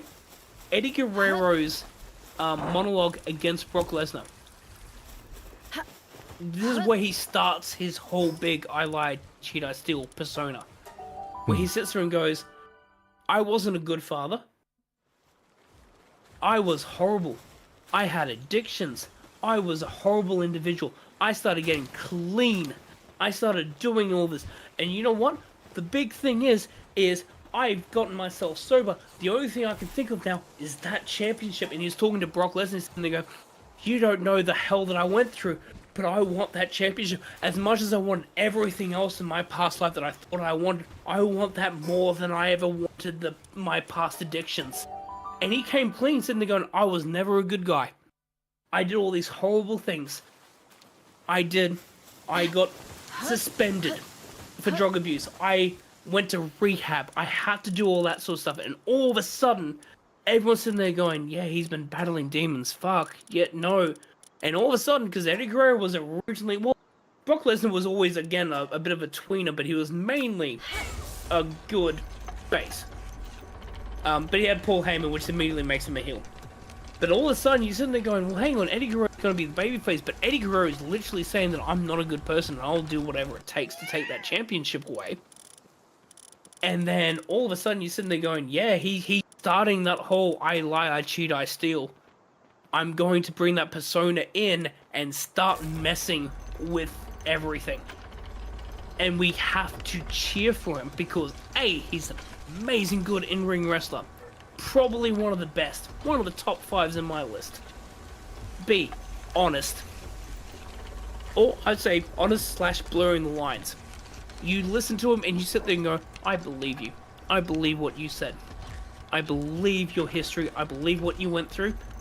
Yep, I'm gonna back you now. 3, could back up his persona. Which is that I'm going to do this and this is all that I've ever wanted. I'm going to do this. Could back it up in the ring as well. The start of the tweeners is Eddie Guerrero. Because all of a sudden, you have this babyface going against this heel, and this babyface is literally sitting there going, I will do whatever it takes because my new obsession, my new addiction is that championship. It's no longer drugs, it's no longer alcohol. My new addiction is that championship. And all of a sudden, every one of us was sitting there going, holy shit, yes. Okay, no, we're backing you. You can do all the illegal moves in the ring that you want to win that championship because we're going to do, and he does. He brings the chair shot because all of a sudden, because a great example of it is, actually, when he wins the title, Eddie Guerrero wins the title, because the title is brought into the ring by Eddie Guerrero. And Brock Lesnar knocks it out of him, and all of a sudden goes to the F5. Eddie Guerrero spins out of the F5 and DDTs Brock Lesnar onto the championship. And he wins it. And that's how he does it. He sits there and goes, I'll do anything. I brought the championship as the referee was down, and we're all cheering going, yeah, knock him out, knock him out. Oh no, Brock Lesnar, no, how dare... He countered the F5 into a DDT onto the title. And we're sitting there going, yes, pin him, win it, win it. And all of a sudden, that's a heel thing to do. But he still wins the championship for a heel move. And we're sitting there going, yeah, we want you to win this. And that's what a tweener was born. Yeah. Don't put terrible people on your Mount Rushmore, by the way. And Forever from Broken Soul. I'll say it that way. Just because they were influential does not mean they deserve to be on the Mount Rushmore. Because that's also a sensitive point. If you know the history of Mount Rushmore, that's the reason why you don't put influential people on it.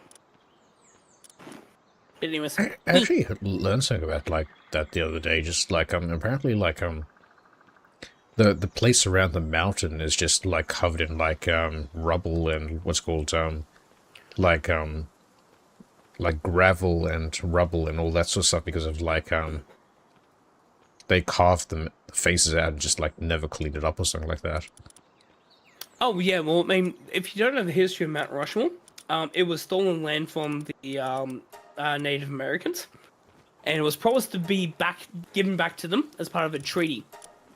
And then it was stolen again, so they can build monuments to American presidents And they promised that they would put a Native American on part of it, but for the last 80 years has never been built.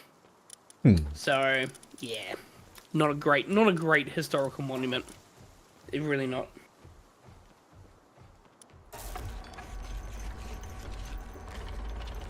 The one that got them blacklisted, I believe the initials. Correct. First initial C, last initial B. Oh, first name, initial C, last name. I like how we both like already have that one word just like allowed as well. Yeah. Yeah, Australia. Australia. Yeah, we've never done anything bad about the native in our country. I was talking about like a certain four-letter word when I was like talking about Australia. Okay. Because I like how just like it automatically didn't get flagged on either of our streams. Just like Yeah. Yeah, I just saw that. Yeah. Going back to SummerSlam, Fatal Influence. I'm gonna say they defeated the Bella Twins and Paige. Fucking 0-star fucking match. No fucking need for this match. I'm fucking sick and tired of I've never liked the Bellas when they were in the fucking WWE. Paige was a cool sort of insert. Didn't fucking like her when she beat AJ fucking Lee for the championship. I wasn't AJ Lee's fan, because I actually think that AJ Lee actually has some fucking ability in the ring. We're going through the Divas fucking eras, and they still keep bringing them back. Fuck off with them. No. I would have much rather, honestly, and they are much older, fucking Trish Stratus and Lita, and fucking Tori Wilson, versus Fatal Influence. We would have probably had a fucking decent match out of it. Because even though the other women are fucking in their 50s, probably would have put up a better match than the fucking Bella Twins and Paige. And all it was is basically led into, and this is the thing that infuriates me, is because you actually have 3 really talented fucking women wrestlers in Fatal Influences. You have JC Jane, Fella Henley, and fucking Lainey Reed, who all can fucking work. Fucking putting over the, not even putting over, but fucking working with people that, as you said, can't even fucking hit their own moves. Why the fuck are we bringing them back? Just, no, be done with this. We do not want to see the Bellas and the fucking Paige. And this is the thing that's also going to frustrate me the most. You know what's going to happen? Oh, the Bellas ganged up on Paige. Oh, what's Paige going to do? Oh, she's probably going to call up someone, and fucking AJ Lee comes back. And I'm going to sit there and go, no, AJ Lee, please don't. No, please don't ruin your fucking career like this. Don't make this your Shawn Michaels and Saudi moment, AJ Lee. You don't need to do this. No.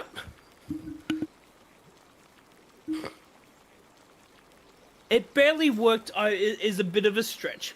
It absolutely worked. Seth, Becky, CM Punk, AJ Lee. Perfect. Brilliant. Fantastic. They should have fucking ended it there. AJ Lee was never gonna work fucking full time. And I love AJ Lee. I do love AJ Lee. Do not give her the belt. I understand we want to do something with Becky Lynch, and then Becky Lynch gets fucking injured. And it's like, well, fuck, what do we do now? We have to give the belt to fucking AJ, and it's like, oh, we backed ourselves into a hole now, haven't we? We should have just left it at the first match, because if Becky Lynch versus AJ doesn't happen for the belt, Becky doesn't get fucking injured. Oh, what are we doing here now? Oh. What, okay, again, I'm just gonna, like, insert myself into just, like, kind of just, like, give you random things to talk about, like, so what, kind of, like, storyline would you like to see, or just, like, just make one up, for instance, like, okay, how about I just, like, make something up off the top of my head? What if, What if like some sort of like so what if some sort of okay, this is gonna be like a weird the way I'm just gonna No, try and phrase this from fair. the way I'm thinking. What if like a beef between what's his name? Cody Rhodes and Dominic Mysterio, where just like something along the lines of like Cody Rhodes sees like Rey Mysterio as like a kind of like father figure suddenly, and just like it just like kind of starts something there, and just suddenly some sort of I don't know some I'm just throwing things out there because I'm just trying to like build conversation.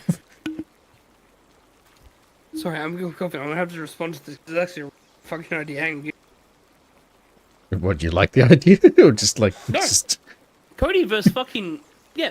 Ray adopts Cody and Dom stops thinking Ray's a dead. No, it's that's one way of doing it. What it is that here's how you do it. well, and then they just like team up at the end, just like Cody Rhodes gets beaten up for another It time. is it is Dom seeing Ray out of spite, but it is. No, so okay, hang on. Let me churn on this for a while. I've started something in your mind, haven't I? You have to start Dusty. Dusty needs to be involved.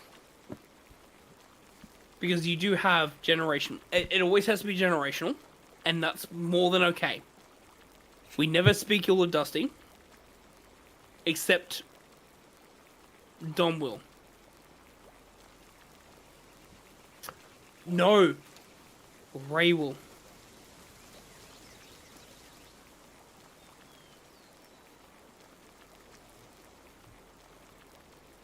No.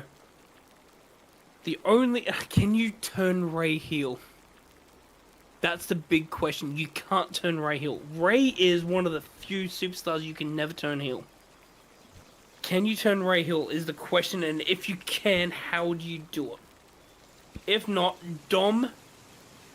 No, Cody's heel, Dom's face. Unmask him again. It doesn't have the impact in the modern wrestling world as it used to do. What about I know Triple H bring didn't it back, but what was Cody Rhodes used to be? It was like he used like the face paint at some stage, didn't he? Like gold something. He was gold something as well. nah, we need Cody heel in this fight. I know, but like what did he used to be called? Like Yep, he was gold Stardust. something. Stardust. Yeah, and it kind of like looks like a mask as face paint, didn't it? So what if underneath, like Rey Mysterio's mask, if he's being unmasked, is like he has that on, just like, and then just like starts from something like that. Again, just like I'm not somebody who's educated in wrestling, but I'm just throwing out ideas for you. It is a good idea, but I'm also okay. So, are we're in hypothetical? We're in a box. We're in a vacuum. So therefore, previous things that all of them are done in terms of them being babyface and heel go out the window, except for their lineage. Is that the box we're going in? Because if that's the box we're going in, then absolutely we can do it. Because otherwise, like, Cody Rhodes' current run needs to have a heel run. And I think he can do it against Ray and Dom. And I think you can term Dom face doing this. No, this is how you do it. Got it. This is how you do it. Oh, KO return is 10 out of 10. Absolutely. So this is how you do it. So, Dom wins a champion. He wins King of the Ring. Cody Rhodes is champion. Dom wins King of the Ring with, I wouldn't say the Judgment Day, but he wins. Because he dismisses Judgment Day. He doesn't need Judgment Day anymore. He's got Ray in his corner. He will build the storyline as to Ray and Dom meeting up. Maybe there's a bit of a prelude feud. And a bit of respect between Dom and Ray. You need to do that. So then you go into King of the Ring. And Dom gets rid of Judgment Day. And declares them that he doesn't need them anymore. To be honest, he actually really never needed fucking them for the last year. And he's got his father in the corner.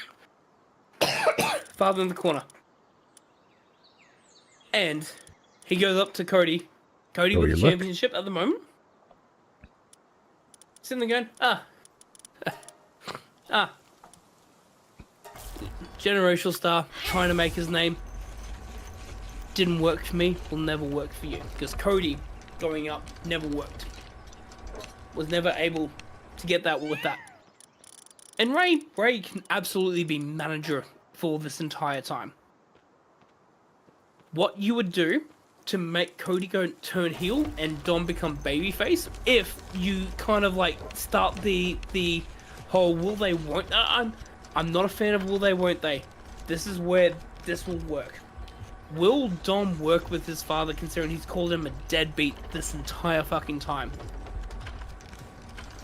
And they still have a bit of a tumultuous relationship as Dom goes up the King of the Ring, wins King of the Ring to challenge Cody. All of a sudden, Cody's a champion, sits there and goes, I've worn masks, I know what masks are, I know how not to hide behind it, and what you do is, without Rey Mysterio facing the camera, is you rip the mask off of Rey Mysterio. And Rey Mysterio has to run and hide. And Dom, all of a sudden, that son instinct, sits there and beats the shit out of Cody in the ring before they have to get separated. That's how you would build a Cody Rhodes Dom Mysterio match. Because, and again, this is a bit of bias because Cody Rhodes has been a babyface for like 3 fucking years. He needs to fucking turn heel. Dom Mysterio's been a fucking heel for 3 years. He needs to turn fucking baby face. He's getting the boos because everyone just listens and goes, Dom Mysterio, boo! That's it. Maybe you should bring Rey Mysterio as an integer to allow the swap, and all of a sudden you'll see the heat instantly transfer between the two. You should get back on like Twitter or X and just like tweet at like Triple H, just like, hey, I have a good storyline for you, hire me. I have so many good storylines with what they're doing at the moment, but then again, I'm just going to be a regular. No, again, I can't do that because according to Triple H, people like me that enjoy wrestling are ruining the wrestling business. According to his post-interview from SummerSlam, because it's sitting there going, these people that sit there and think they know what they want, they don't know what they want. What the fuck do you mean by that? What do you mean I think I know what I want? We've been doing this for the last years, we've been subverting expectations, and all of a sudden they end up coming back and loving us. Like, no. Sorry. We have asked you constantly to change things, and you've had to succumb to change things. Stop bullshitting yourself into thinking, we've been subverting things from the fucking start. This is WrestleMania 30 all over again. You never wanted Daniel Bryan in the fucking finale or fucking Randy Orton versus Batista. You fucking had to do that because of public fucking fervor. You kind of had to do that. You had to rewrite WrestleMania 40 because all of a sudden The Rock was sitting there going, I want to be first Roman Reigns, and we all sit there and go, no. You cannot tell me this is part of your fucking plan. No, we have power. And there's a reason why we sit there and go, no, we don't fucking like this. And all of a sudden you just sit there and go, we're the fucking problem? No, you have not learnt fucking anything in the last 13 years, Triple H. Fucking idiot. Good booking. Short-term good booking. Long-term, no fucking plan until we tell them what the long-term plan is. And then they can take credit for themselves. That's WWE in a nutshell. Yeah. You've definitely... Any other questions, actually? Yeah. You definitely sound a lot better now. Just like, whenever you like get passionate about something, you definitely like it definitely perks you up and just like makes you like sound and feel better, right? Adrenaline. But yes, yeah, you sound a lot better. You haven't been coughing. You haven't been like doing all that sort of stuff. You've been just really enjoying talking about like the stuff. I love being energized. I'm just over the top when I do it, and that's why I hate doing it as well. I do love running on the adrenaline. Any other wrestling questions, by the way, Shry, as you explore around? If not, I'll go to the next match. Yeah, go to the next match. CM Punk, Cody Rhodes, undisputed WWE Championship. This hurts me. 7 out of 10. Should have been higher. I love CM Punk. CM Punk, favorite wrestler. Okay, above average match. It was paint by numbers in the ring. This is the thing. It goes back to that babyface heel dilemma. And this is why it drops so many points. Who was the fucking heel in this match? Who was the fucking babyface in this match? They're not tweeners. CM Punk is the tweener. Cody Rhodes is the fucking face. We don't have a definitive heel. Everyone wants to jump and this is where bad booking comes in. We've been teasing CM Punk Cody Rhodes. It was never a SummerSlam match. It was a WrestleMania match that was destined to happen, and because of failing sales, because of fucking shit booking beforehand, they threw that together, and it wasn't even the main event. That's how terrible the booking is. It was. I'm still gonna give it 7 out of 10. More like a. Wouldn't it be like more of like a fanfic sort of like fun thing though? It could have been a 5-star match on WrestleMania. It really could have been. Because you have, no doubt, bar none, the 2 best speakers on the mic. Cody Rhodes and CM Punk. No offense to Seth. I think Seth is pretty good. Roman Reigns still after fucking 12 years of work, still needs work. But can get his point across. But he has Paul Heyman, always. But CM Punk vs Cody Rhodes. You could have been the main event of WrestleMania 43. And it should have been. It is the tease. I'm not saying this is the John Cena Rock tease, a year in advance kind of tease. No. They've been teasing it for 2 years. I understand injuries have stifled everything. But the big thing is that you knew that Randy Orton was coming back. And this is where I have to give it some points, but dock some points, and it's therefore neutral. CM Punk and the referee never saw Randy Orton in the ring.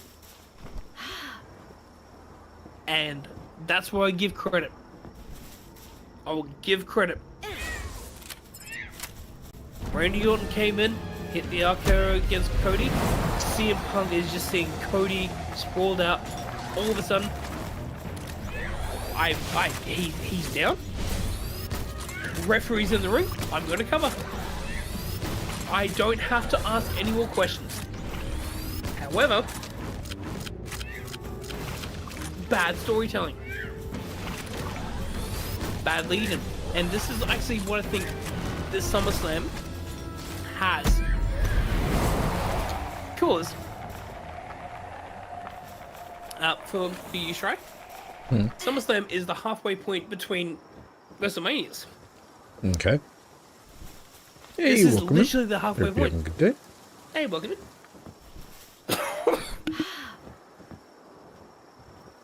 So this is the halfway point between WrestleManias.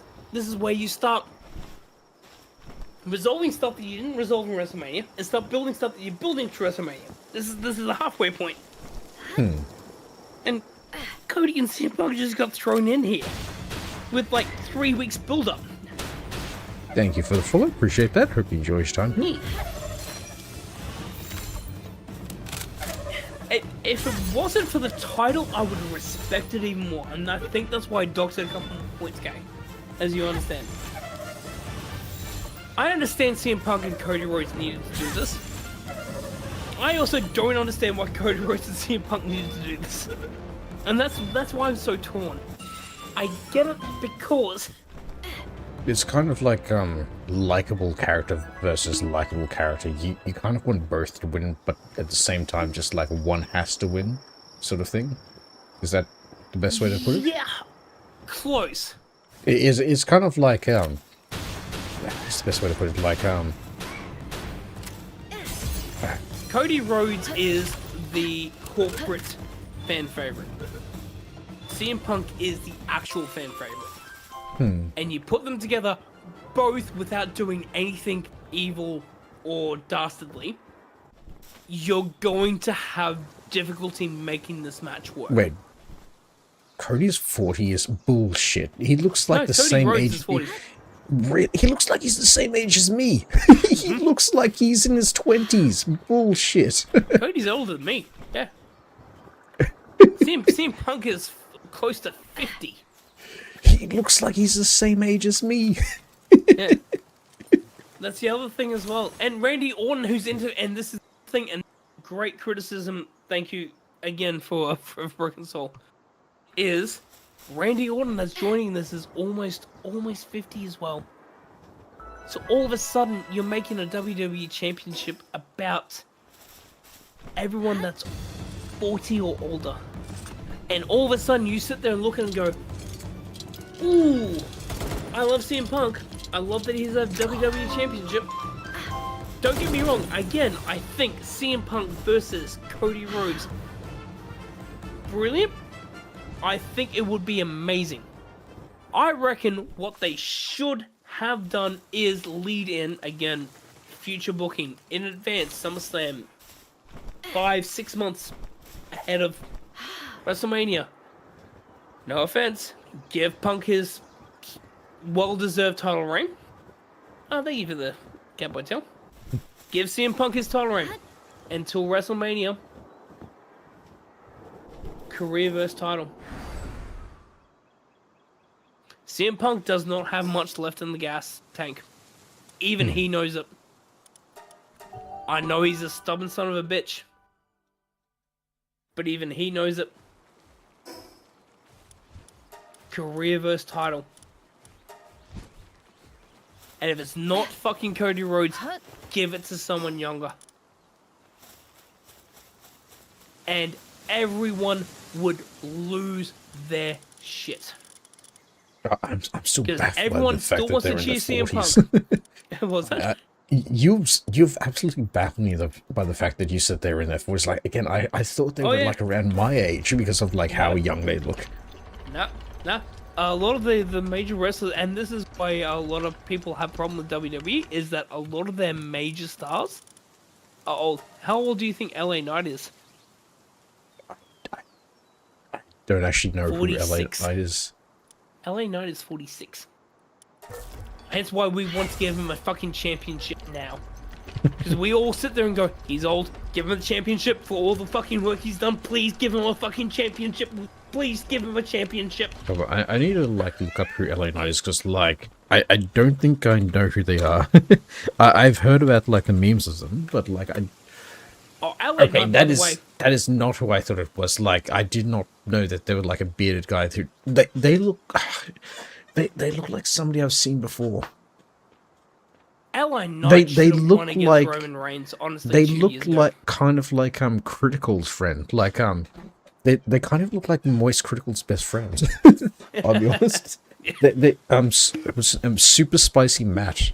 They kind of look like him. Well, he was Eli Drake in TNA.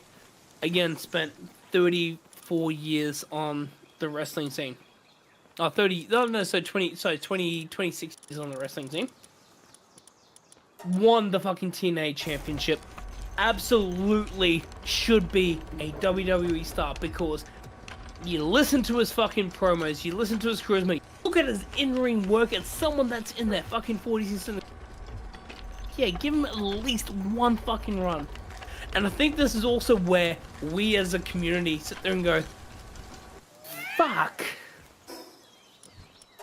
But it's also because, and we never need to relent on this, is because WWE fucking screwed up for the last 15 years. And AEW for the last 6, and TNA for the last 12, and everything else. The whole, oh, we need to promote things that we think are popular. It's always been that mindset. We need to sit there and chat and sit there going, you know what? Fuck, yeah, we need to be fucking louder. Yeah, Matt Cardona, I did not like when they brought him back as Zack Ryder. It should have been Matt Cardona. For that one match he came back in. And then he can be Zack Ryder afterwards. He can have the Danhausen treatment afterwards, and I think that's where WWE dropped him. Bring him in as Matt Cardona, and then have the Danhausen treatment. Well, And speaking he goes of back and reverts back to Zack Ryder, and all of a sudden it's like, yeah, he does his catchphrases again. Yeah, okay, we do that. speaking of that, Danhausen, whatever came of that, like the Joe Hendry thing, like, did they completely like nuke that from the squashed face both of of the them. planet? Joe Hendry lost in a squash match. Danhausen has not been seen. Yeah. It was bad. Because, yeah, you showed me that, I'm just like, the first thing I think is like, this looks like the type of, like, the way, like, the camera angles, the way, like, everybody's positioned, the way everybody's, like, moving around, it looks like, what, like, if you were, like, seeing, like, a parade go through the street and, like, you had the floats go by, that looks like what it would be, like, everybody moving around as if they're on, like, a, moving float, is what it looked like. It was. As I think I posted it on Blue Sky. And I think I put it on Yeah, I my think Discord. you did. Like, I remember we were in bed and as you were you just like, said, okay, I need to post it. I need to post that. It is a float parade, and you look at that one float, and you're sitting there going, oh god, okay, they're trying their best kind of float. And you just awkwardly, like, hey, just let the I'm pretty float sure go by. I'm pretty sure Danhausen's doing fine, because I literally saw, like, Instagram story of them the other day where, like, he was with his, like, wife and kid in, like, Madison Square Garden, just, like But thanking everybody. non-WWE. Pardon? Non-WWE. I don't think so. It's just, like, it was, like, Yeah, an Instagram exactly. story Yeah. of just, like, thanking everybody and just, That's the at, problem, like, though. a signing sort of thing. Yep, that's the problem though. Joe Hendry literally on Monday Night Raw got squashed, and I'm like, how fucking dare you do that to Joe Hendry? It's like, well, he's not popular. And the reason, okay, so big rant. Apologies. Shry, do you need anything to say before I go on this rant? No, go ahead. I'm going to go use the bathroom quickly. All right. So, Triple H after SummerSlam was basically sitting there going, "Oh, you know what? I mean, we promote people that help promote themselves, that are over with the fans. But just because you're over with the fans doesn't mean therefore you do anything like that. It's just we just need to do things that's right for the business, and therefore we need to make sure that people like people that entertain people.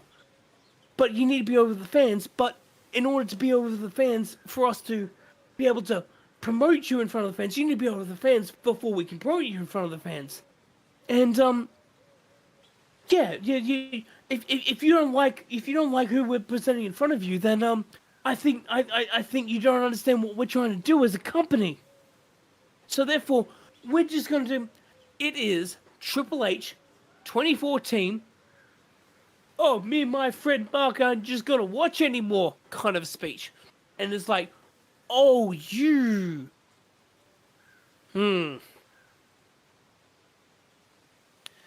You really just pulled out, instead of kayfabe, you really pulled out the whole, oh, me and my friend Mark just ain't gonna watch anymore speech.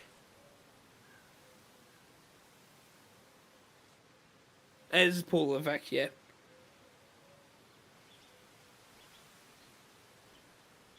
Semi-doxing. The reason why I call him that, we share the same first name. Actually, no, fuck it. I don't call myself that by anymore. I'm Phoenix, so fuck it. That's my dead name. See ya. So yeah, Paul Levesque. It's also a weird situation. Because I do think that Paul Levesque is in a situation where he is being fed shit. However, he is also the person that has to explain it. Oh, Tikio is absolutely not innocent. I think Tikio has absolutely had a hand in it. But in saying that, I don't think that Paul Levesque is innocent either. I think he's also had some terrible decisions. I think Paul Levesque is... We're getting to a point where people are slowly realizing that the whole merger with Theo is not a good thing. And Paul Levesque has to sit there and be the figurehead for it. It doesn't mean that he's solely responsible. It doesn't mean he's fully absolved either. That's the big thing.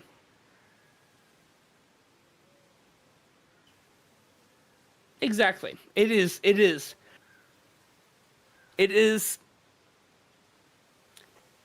Surprisingly enough, and I've talked about this earlier, it is the rise of hypercapitalism that we need to talk about, which is the whole, why the fuck do shareholders have a fucking involvement in anything? Oh, well, we invest money, so therefore you can do R&D. Okay, so do you only take the profitability from the R&D? Oh no, we take profitability from the entire company, because we're rich Nepo babies. Yeah, that's what we fucking thought. Fuck you.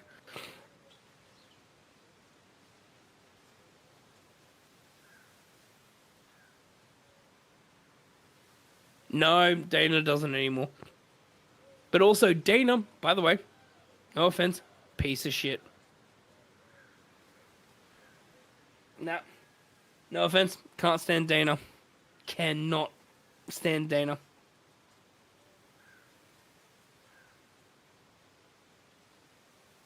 Absolute piece of shit.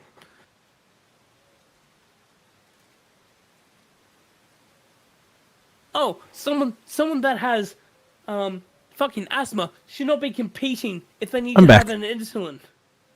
I'm sorry. What the fuck was that, Dana? Oh, someone that has asthma should not be competing in the UFC. I don't know. Someone's fucking following the dreams. Is fucking good fighter. May need a fucking hit after fucking 3 fucking minutes in the ring. May need a fucking boost. I don't know. Might fucking help them. Oh, it's a performance enhancing drug. Okay, do you want to talk about all the steroids you've been pumping in the early 2000s? No, don't want to talk about it. Yeah, that's what we fucking thought. Fucking dickhead. Sorry. Oh, good. Sorry, I just very got back as well. about dickheads. Oh, I know you're passionate about dicks, right? Yeah. Going back in. Anything else you want to ask me about wrestling?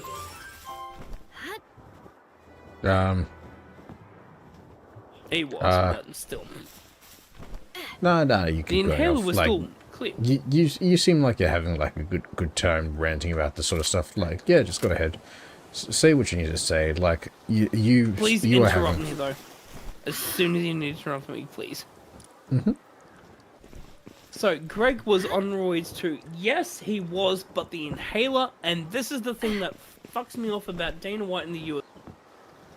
Greg had a legitimate asthma fucking allergy and he needed to have an inhaler every round, and in the interim before UFC and every MMA fucking fights before there was no fucking consequence for having an inhaler. He had that until the UFC, and all of a sudden people said there, oh, we need to look into this. Oh, why do we need to look into this? Maybe because you've had this fucking steroid fucking scandal above your head for fucking 3 years and you've done nothing about it, Dana White? And now you're gonna target him for it. Not saying Greg was innocent, but fucking easy scapegoat.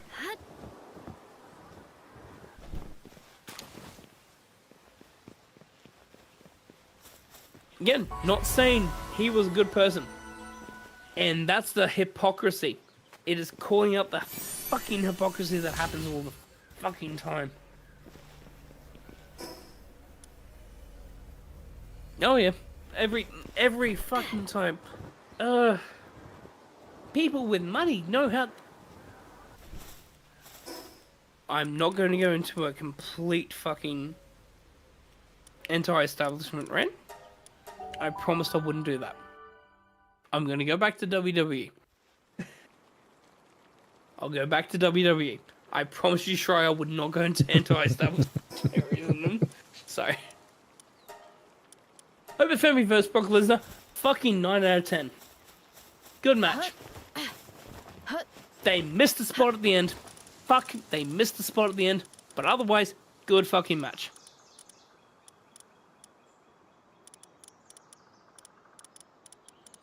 Talk about that one later. Good fucking match. Tombstone was such a good spot. It was...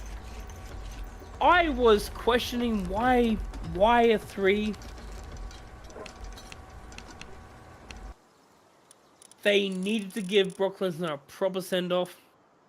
And I understand that. And this is where bias comes in. And I will fully accept the bias. That's why it raises it up to a 9.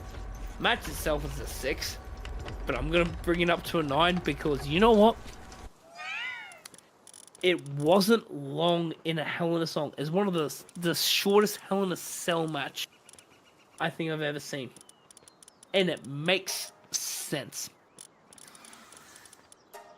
Why didn't he be in Hell in a Cell? At the end of the day, we watch the match and sit there and go, Hell in a Cell wasn't the thing. But it was. Because you know what it was used for?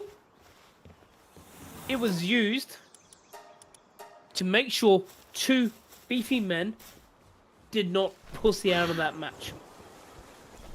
And I don't use that word quite a lot. I hate using that word. I think it's derogatory. But in that sort of instance, I will allow it because I'm going to sit there and go, in a cage match, well, one of them, if they just really, really fucking wanted to, sit there and just close the door and sit there and go, ha ha, I win. You didn't beat me.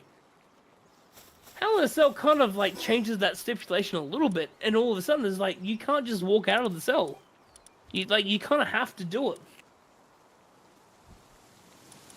It was supposed to be what the cages were for, but that's also why I love Hell in a Cell.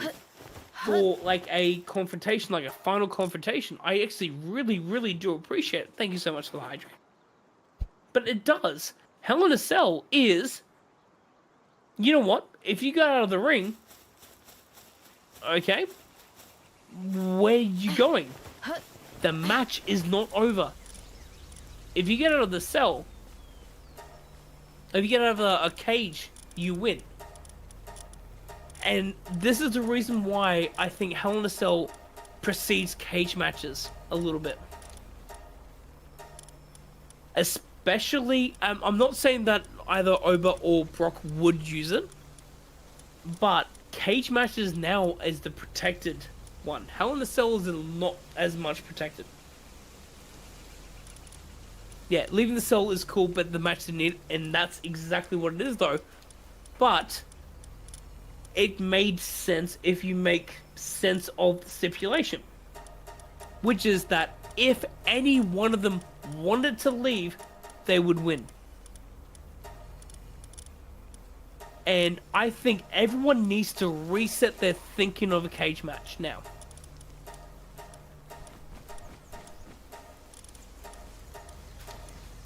And I think the stipulation of a cage match needs to be flipped on its head. This is something that I've talked about for like almost like 15 years, covering, I won't say covering wrestling, but like talking about wrestling. A cage match You win by escaping your opponent. By leaving, by being a coward.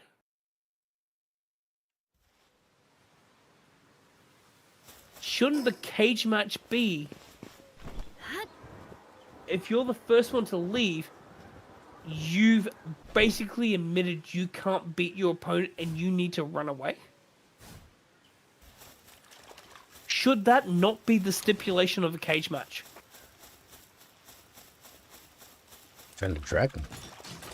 Ooh, what dragon? Aegidron?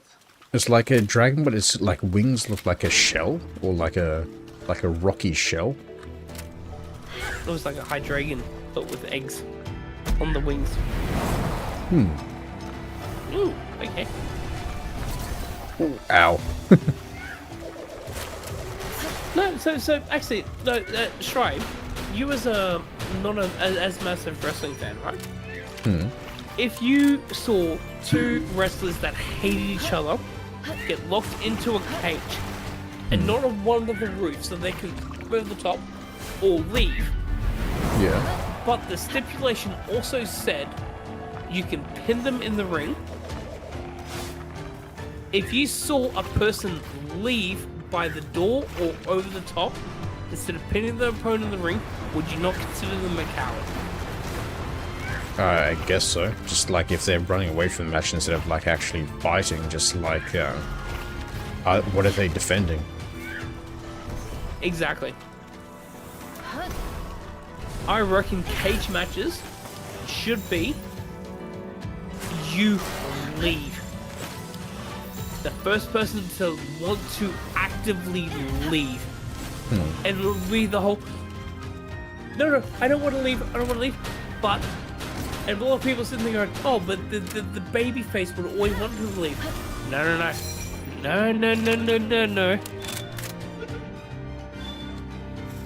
If you beat the ass and leave, it can work. No. You can still pin them in the ring. I guess the thing is just like, Pinfalls in cage matches still work, so go ahead. I guess because like the cage matches like kind of things you showed me is like there's no referee, there's no rules, it's just like whoever gives up first, kind of like that's what you showed me like originally, just like, so it's kind of like oh shit, Getting to the point that I'm about to talk about. Getting to the point that I'm talking about. Pinfalls and submissions in the ring still work. But there's no referee to count it, though. No, So there what's is the... always a referee. There's always a referee to count. Because you have to, the referee has to count that you hit the ground first. In traditional cage matches, you have to escape the ring, and the referee always has to double check that you escaped first, etc. Submission victories are always cool, and pinfalls is a great take. It's not a hot take.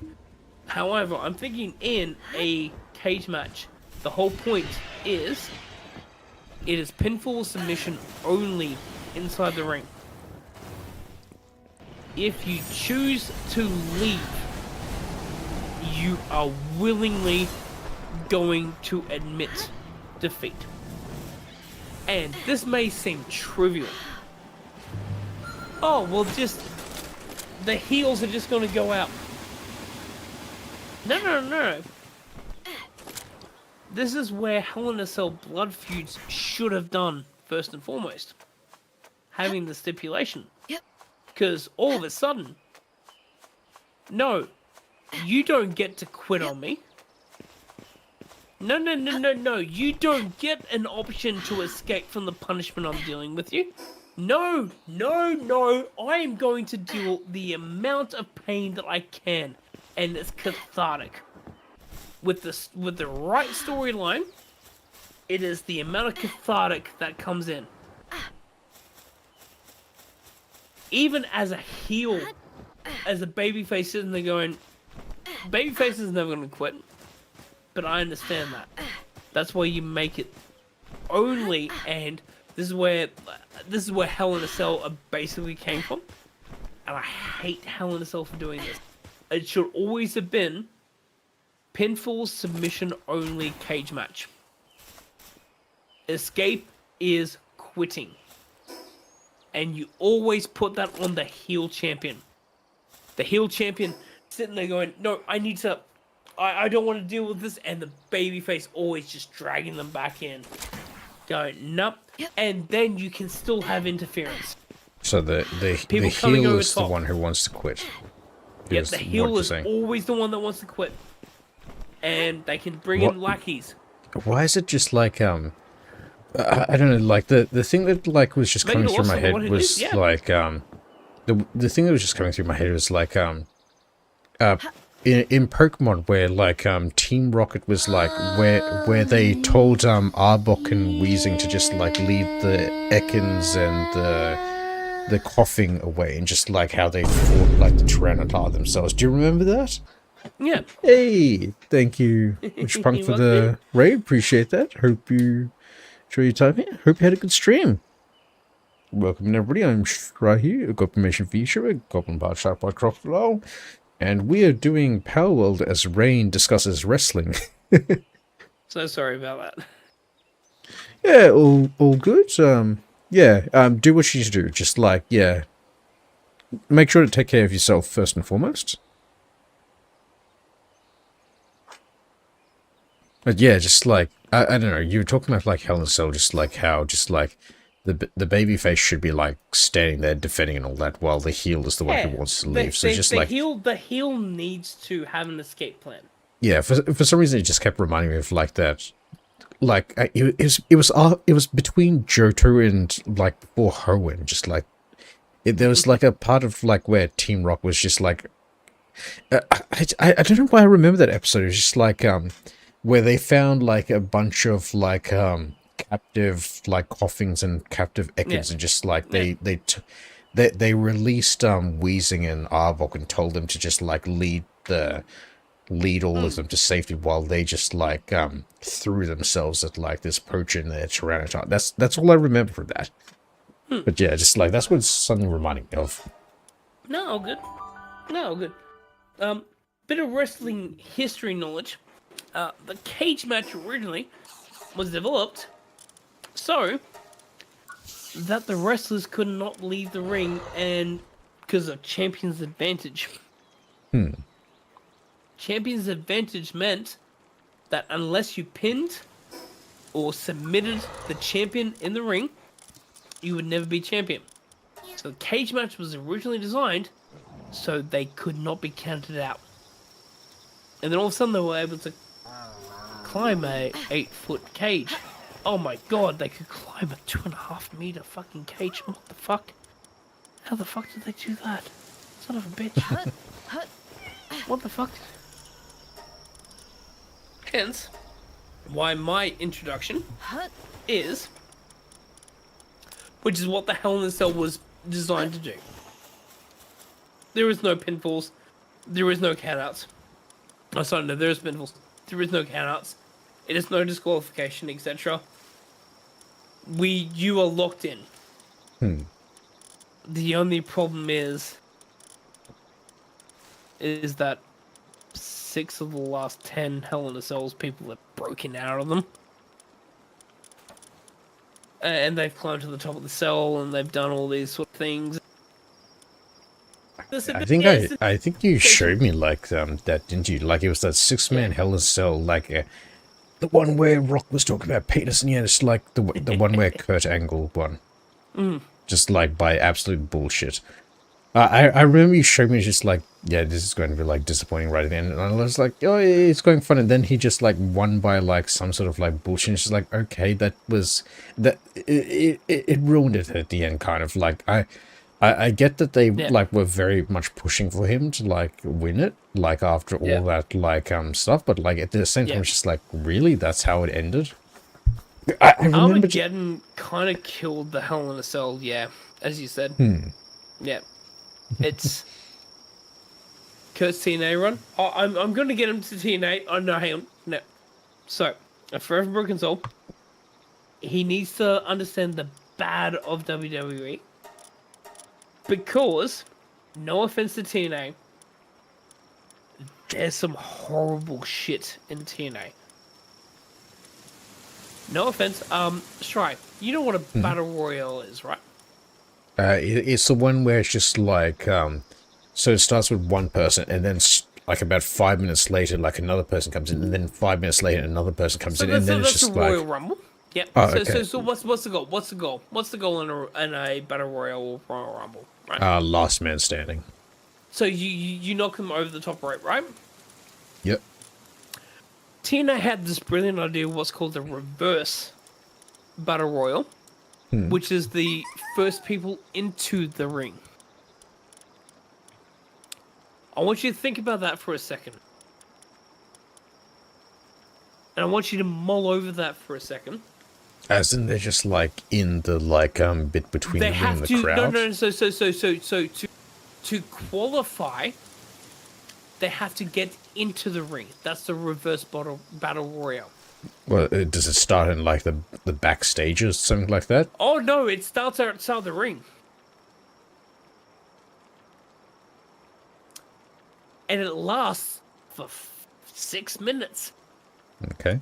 I'm a bit confused, but like I'll take your word for it.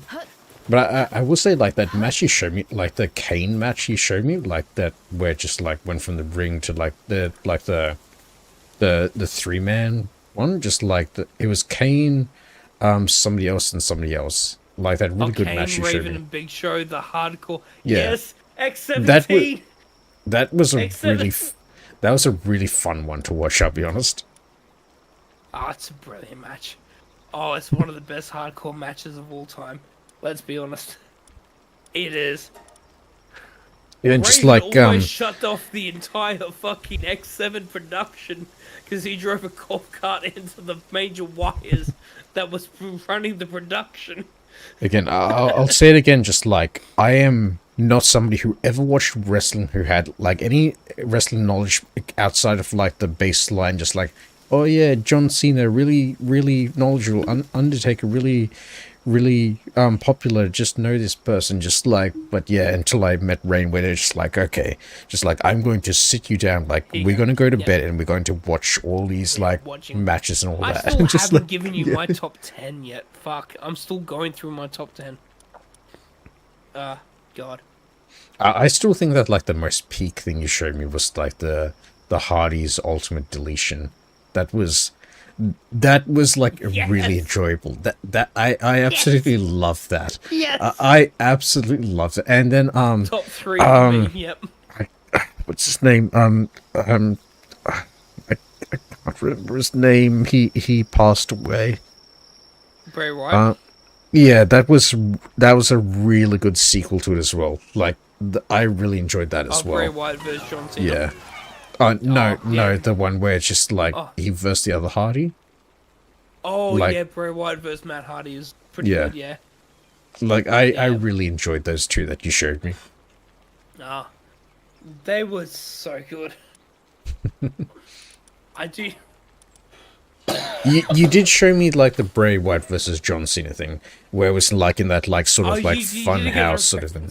Yeah, you did show me that. You did show me that, where it was, like, in, like, it kind of, like, reminded me of, like, that sort of, like, a kid's show, like, like Blue's Clues or Dora the Explorer side sort of thing. Like, yeah, that was also, like, you did show me that, where it, like, had, like, the flashbacks and just, like, it felt more like a cinematic thing rather than a match. That was also enjoyable. I think that was too marky. Because yeah, if you don't understand the references, like that's the thing with the Firefly Funhouse, and it's difficult. That's why I rate it like a 7. It's a great match. If you know all the references, it's a 10 out of 10 match. If you don't understand all the references, it literally drops heavily. Because all of a sudden, it's like, why is John Cena coming out to Voodoo Child by... Oh, no, it's not even Voodoo Child, it's like the NWO theme. Why is that happening? Why is... It's like, if you don't understand the 20-year history, you really have no idea what... It's still enjoyable, but you don't really get the reference. And that's where it was... it is a very, very mark match. You did not like TLC 2 at WrestleMania 17? Hardy's, Edge and Christian, Dudley Boys, TLC, Tables, Ladders, and Chairs. He's struggling to remember, so I'm assuming no. No, I sorry, I didn't realize you were talking to me. Yeah. Yeah, I remember that, where, like, the ladders are all over the place, and they just, like, went from... spot after Yeah. spot. Yeah.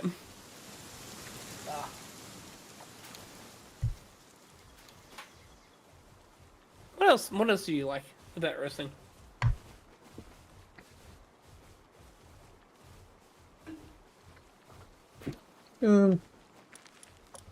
Maybe not things, like, within the, like, ring as in general, but, like, from what I've seen, like,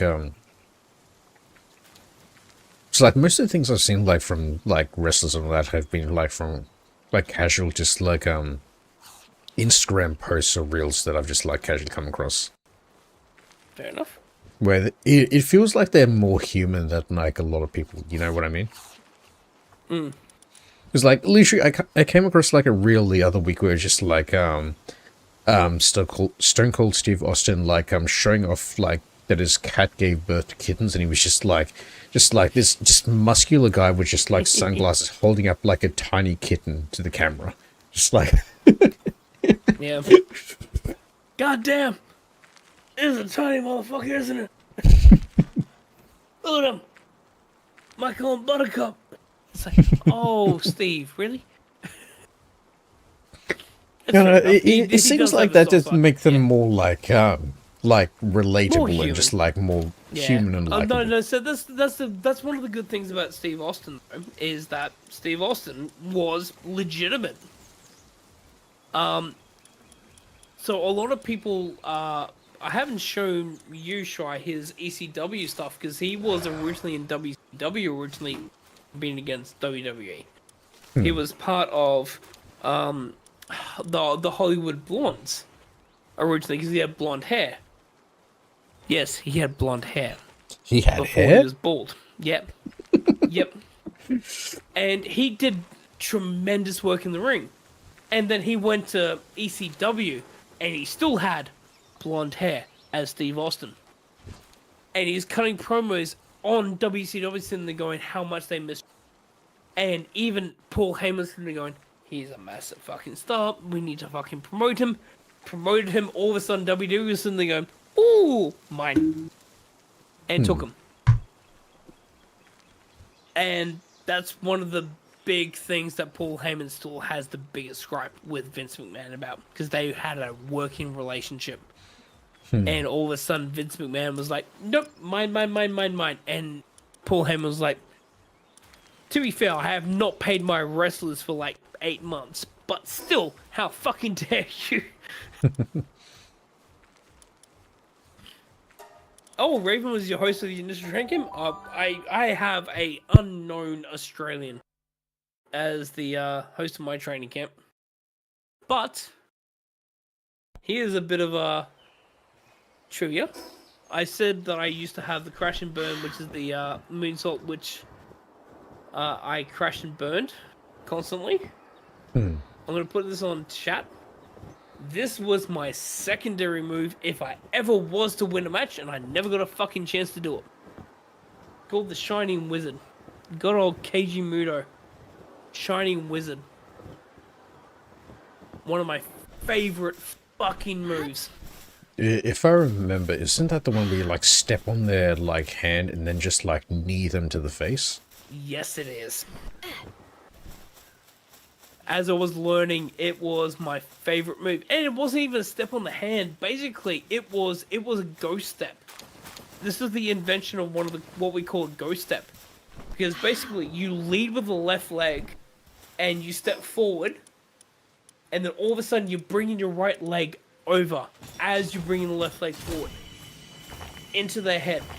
So it looks like you're standing on something. But even if they don't have in position, it's a great move, because even if they're not in position, you don't need them to be in position, because they're on their knees anyways. So all of a sudden you're ghost stepping into a knee to the head. It's so brilliant. I loved it. I used to love doing it. Never had a chance to do it. I was going to say, Shry, do you have time tonight? No, you're not professionally trained to take it. Oh, I could take things, alright. The question is, Oh, can you not the Shining Wizard. reciprocate? No, I hit you, and this is where there's a lot of trust, and hence why I probably was never allowed to use it. There's a lot of trust, because if I hit you, it's going knee into temple, and that's a concussion immediately.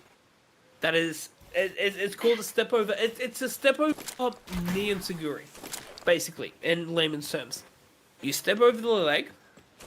And as you're stepping over the leg, you're thrusting your knee into the temple, which is an enziguri. No, so step over enziguri is a Shining Apprentice.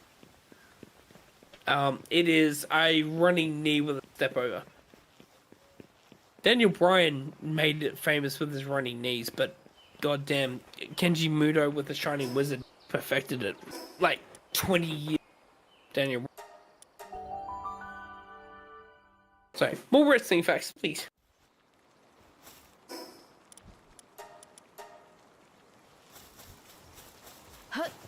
People are watching.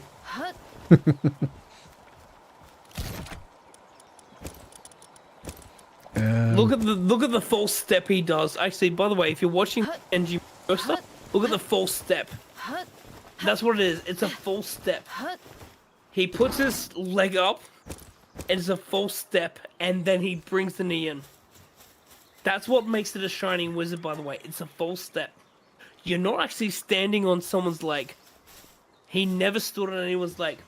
It is the false step, and then brings the knee across. Where does the wizard part come from? Because, like, you hear wizard and you assume just, like, ranged or, like, some sort of, like, spell, like, something that would, like, be more, like, not, I know the history of this contact, some sort of... I know the history of this one. It's called the Shining Wizard, because shining, because it was beautiful to see. This is Japanese translation.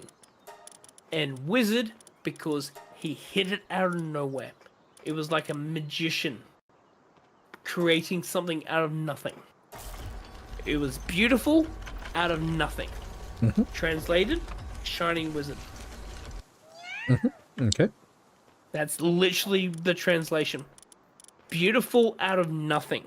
Because, again, it was a move. It was an actual finisher. He had actually plenty of other... Kenji Muto had plenty of other finishes. This is the one he brought out in extreme circumstances, sitting there going, I need to finish this match. Nope, this is it. This is the final time I need to put him away, and he hits them, and all of a sudden everyone in the crowd's going, yep, this is it. 1, 2, 3, thank you. He had other finishes. He's one of the first people that had multiple finishes. It's just when you see the Shining Wizard, it was just like, yo, he brought that out for a reason. It's because he knew he had to take him down.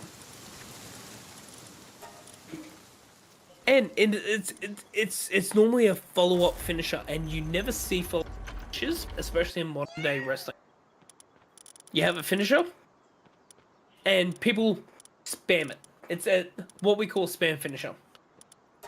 Oh, I hit your crossroads once, twice, 3 times, that will put you down. No. Shining Wizard for Kenji Muto was, he normally did like a power bomb, he normally did the Falcon Arrow. If that did not pin him, and as it was slowly getting up from that finisher, he would hit the Shining Wizard and be like, that's the exclamation point. Sorry, you kicked out of my first finish, now you have to deal with the ultimate. And now I've got you. That's also where I think modern wrestling's been skipping a beat. I love seeing finisher after finisher, but no one's ever had the ultimate move. It is that like one a move where... that just like it like an instant win move, like Yep. a final stand sort of thing. Like is that what you're getting at? Yep, that's what the finish was supposed to be. However, it's overused. A last resort. It is the last resort move. That's what we're looking at. Is the What- last what's- resort move. What's the point of like a last resort if it's like used constantly? I guess Exactly. it should be like the Exactly. final thing you do. Like win or lose, it's the you only use it once sort of thing. That was the original point of the original finisher. The original finisher was, hey. So, Lexicon, wrestling lexicon going back to the mid-90s. Signature move was the finisher. Hut. No offense to them. Has still one of the best. Good old Jake the Snake Roberts. DDT. Hut. Signature move. Eliminated. Because he has one of the best DDTs. He drops them on the crown of their head with no remorse. DDT is now a transition move. But that was a signature move. And now the lexicon has changed. Our signature move is the lead up to the end. Because people have kicked out of signature moves, people have kicked out of rock bottom. Rock bottom is not a finisher. By the way, controversial opinion, The Rock has the worst finisher. The People's Elbow is the worst finisher of all time, but anyways. Isn't the what's he do? Like he just like elbows them as they're on the ground. Yep. Yep. Wouldn't like the rock bottom is devastating than him bending. that's what I was 15 about to say. seconds Just drive like an elbow. I was about to say rock bottom because like that sounds like it would be like supposed to be like the finisher, like No, literally the rock bottom named is the after. signature. He Okay. wins matches with the rock bottom because that's the signature move. But the finisher is the People's Elbow, which is him running across the ring twice and then hitting the elbow, and that's a finisher. And now we're in the situation where people hit 3 finishes and it still doesn't win a match. It's like, okay, do we need to go to Ultimate at this point in time? He's like he uses a move which subjects his opponents to like every like okay I'm just messing around when I say this at the moment though, but like it's like he uses a move that like makes his opponents view every single one of his like children's movies within like a split second. So they live through watching every single one of his movies, but like only a second passes in like the real world. Oh god, I would not wish that on my own fucking sibling. Fuck. On my own children.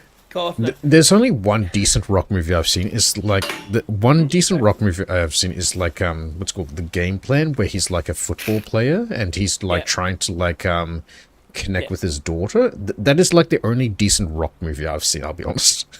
It's wholesome, and the other thing It's a is that wholesome it movie. was not That's the thing. It was a this is- wholesome movie. It was a Disney movie.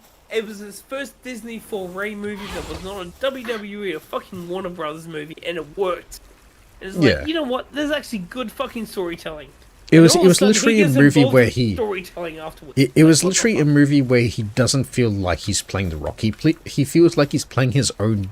Like Exactly. he feels like he's playing a different character. He doesn't feel like he's playing The Rock. No, 100%. Sorry, I need to go to the bathroom. Apologies. All good. But Yep. I'll be. All good. Sorry. All good. Go do what you need to do. Hope everybody's enjoying it so far. Just like a combination of just like me playing Palworld as Rain just like discusses wrestling and all that. It's always enjoyable to like hear them just like get excited about like things they enjoy and all that. Because yeah, especially just like always good to just like let them just like go off and enjoy like talking about things that they're passionate about.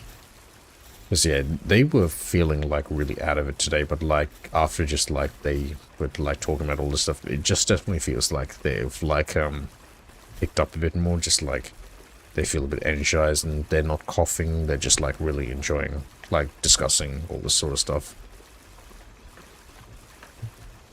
Because yeah, just like after I picked them up from work at the station, just like they were just like they just seem completely out of it. But like, yeah, this is definitely like pick them up a bit today. Thank you everybody for like enjoying like and letting them just like discuss all the stuff that they love talking about. Really appreciate that.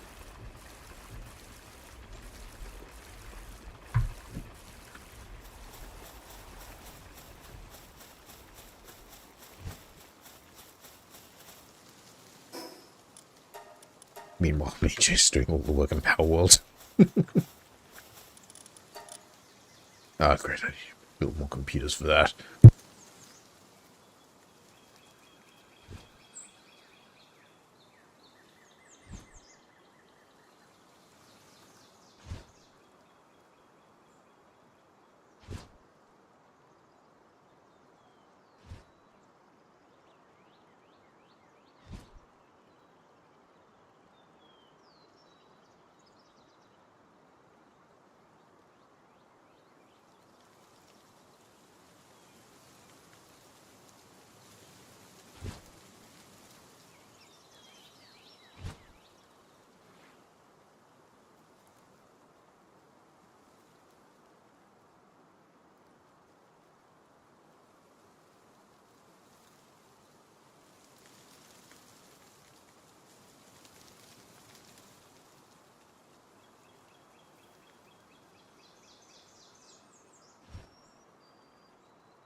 Yeah, sorry. I'm back now. Sorry, I just need to go to the bathroom. Just, yeah. Yep, This we're flu back. is just not going away. I'm so sorry. Shry, You're how good you going? as long as you're okay. I'm doing alright. Again, as I was saying before, like before you came back, just like we're all enjoying you talk about wrestling and just like talk about things you're passionate about. Yeah. So Hey. like, as I said, just like go off, keep talking about what you need to do, and just like, yeah, we're all enjoying here. Yeah, no, thank you. So finishing up with CM Punk Cody Rhodes, it's because we got sidetracked about what tweener and heel and faces. Again, I want to do it more than 8, but I can't. As much as I love CM Punk and Cody Rhodes had a good match. It was just, in the end, what was it for? Who was going to win? And you have to think long term, looking at that match. Cody Rhodes going to win? And who's going to be his challenger? We know we have a fatal 4-way. Oh, no, we have a singles match. Apologies, spoilers. We have a singles match between Sami Zayn and Finn Balor. Cody Rhodes is not going to work well against them. So you kind of knew CM Punk was going to do it. No offense to Cody Rhodes. But this is also where I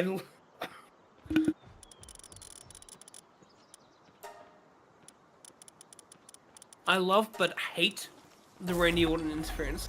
Sorry, apologies if you hear me just like click off. I just need to cough, Yep. etc.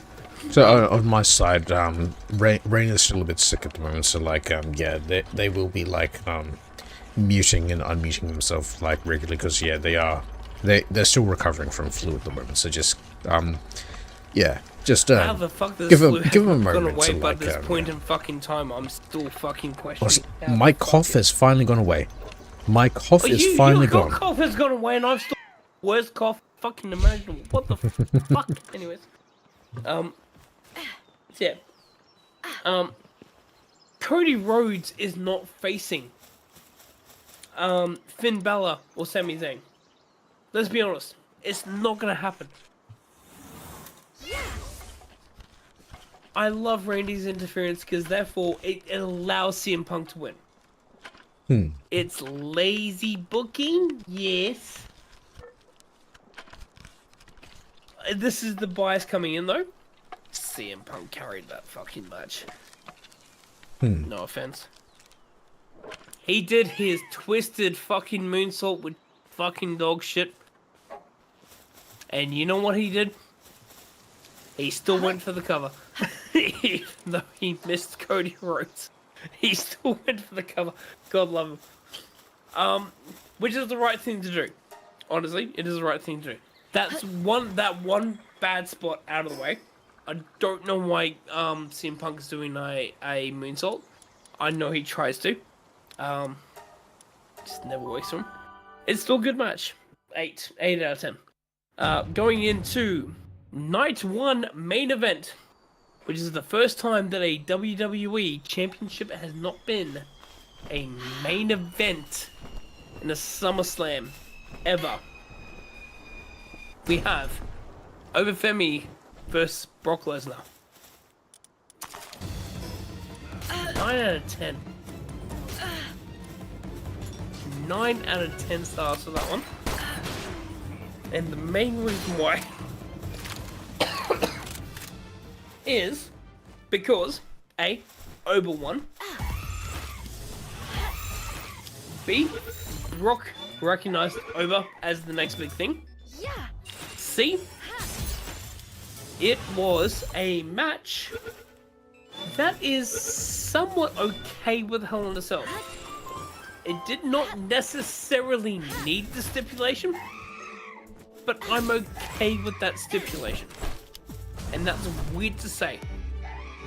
We knew that Oba and Brock were never, ever going to use Hell in a Cell in the traditional way. It was never going to be about one person escaping, no. But then again, I will cast your attention to Drew McIntyre CM Punk Hell in a Cell. You do not need to leave the cell to make Hell in a Cell important. Did Oba and Brock do that correctly? No. However, this is two big, beefy boys locked inside of a cage, doing what they do best, which is just beat up on each other. Shry, do you have anything? I have to show this to you, by the way. You'll understand. But yeah. I think, honestly, like you've constantly talked about it, but like I don't think you've ever showed me the match. Yeah. You don't need, so a good example would be for someone who's never seen two big beefy boys beat up on each other. Do not expect the high fly. You don't expect top rope suicide dives. You're not going to expect suicide dive outside. You're not going to expect big like top rope maneuvers, countering maneuvers. They're just literally just going to hit each other constantly, as hard as they can. Yep. And you know what? That's fine. It's asserting dominance. That's the primal instinct. Do I agree with the male primal instinct? No. Do I want to watch it in a wrestling match sometimes? You know what? I'm okay with that. Because that's the alpha. It is the alpha male versus alpha male. It's going, oh, I'm the alpha. I'm the alpha. I'm the alpha. Destroy each other. You just want to see you just want to see men with their hands all over each other, Rain. Let's be honest. That's what you want to see. No, it's not just that. It's not just that. Human psychology. It might be that, but it's not just that. It's not.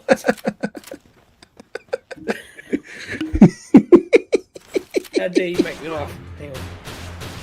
It's not just that. It might be some of that, but it's not purely that. It is honestly, like, this is the interesting thing is that you have to make it. This is a theory that has been lost actually in modern wrestling, and something I know a lot of people think that Jim Cornette is controversial. I think he has it fucking spot on. I actually do enjoy what he says, with the exception of women's wrestling. I think that he's wrestling. That's the one caveat I'll put to that. Outside of that, I think he has a good fucking protocol when it comes to wrestling, which is literally Shry. A good example is what happens if you put someone that is 45 kilos against a person that weighs 150 kilos. Who do you think is going to win? The person who weighs more. Yeah. So that's what we Unless, call like, they're being, squash like, match. scripted. Yep. So that's what we call a squash match. Simple, basic, primal, understanding. Doesn't mean you can't subvert it, but every time you fucking subvert it for fucking drama, aka Vince Russo, you lead to complications. Every single wrestling match needs realistic point of view. It's a simple fucking ideology. And that's always what I have. Over versus Brock. Now the ideology went away. Them both being a Hell in a Cell. Yeah, a little bit of fan service.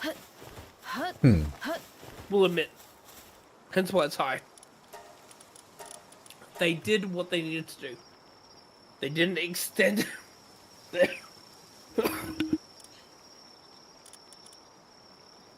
Sorry. They didn't extend their boundaries. Oba, Femi, or Brock Lesnar did not go to the cell. Instantly go, oh, we need to find the top of the Hell of the Cell.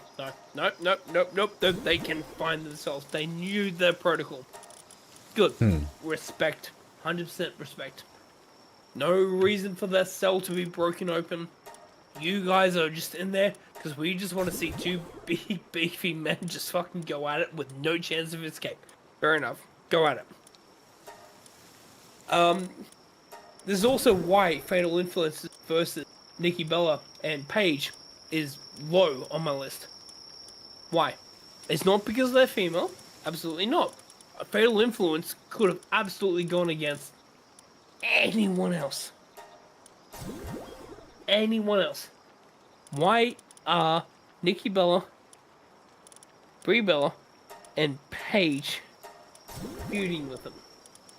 At 40 years old, going against 20-year-olds. In what timeline, in what storyline is that okay?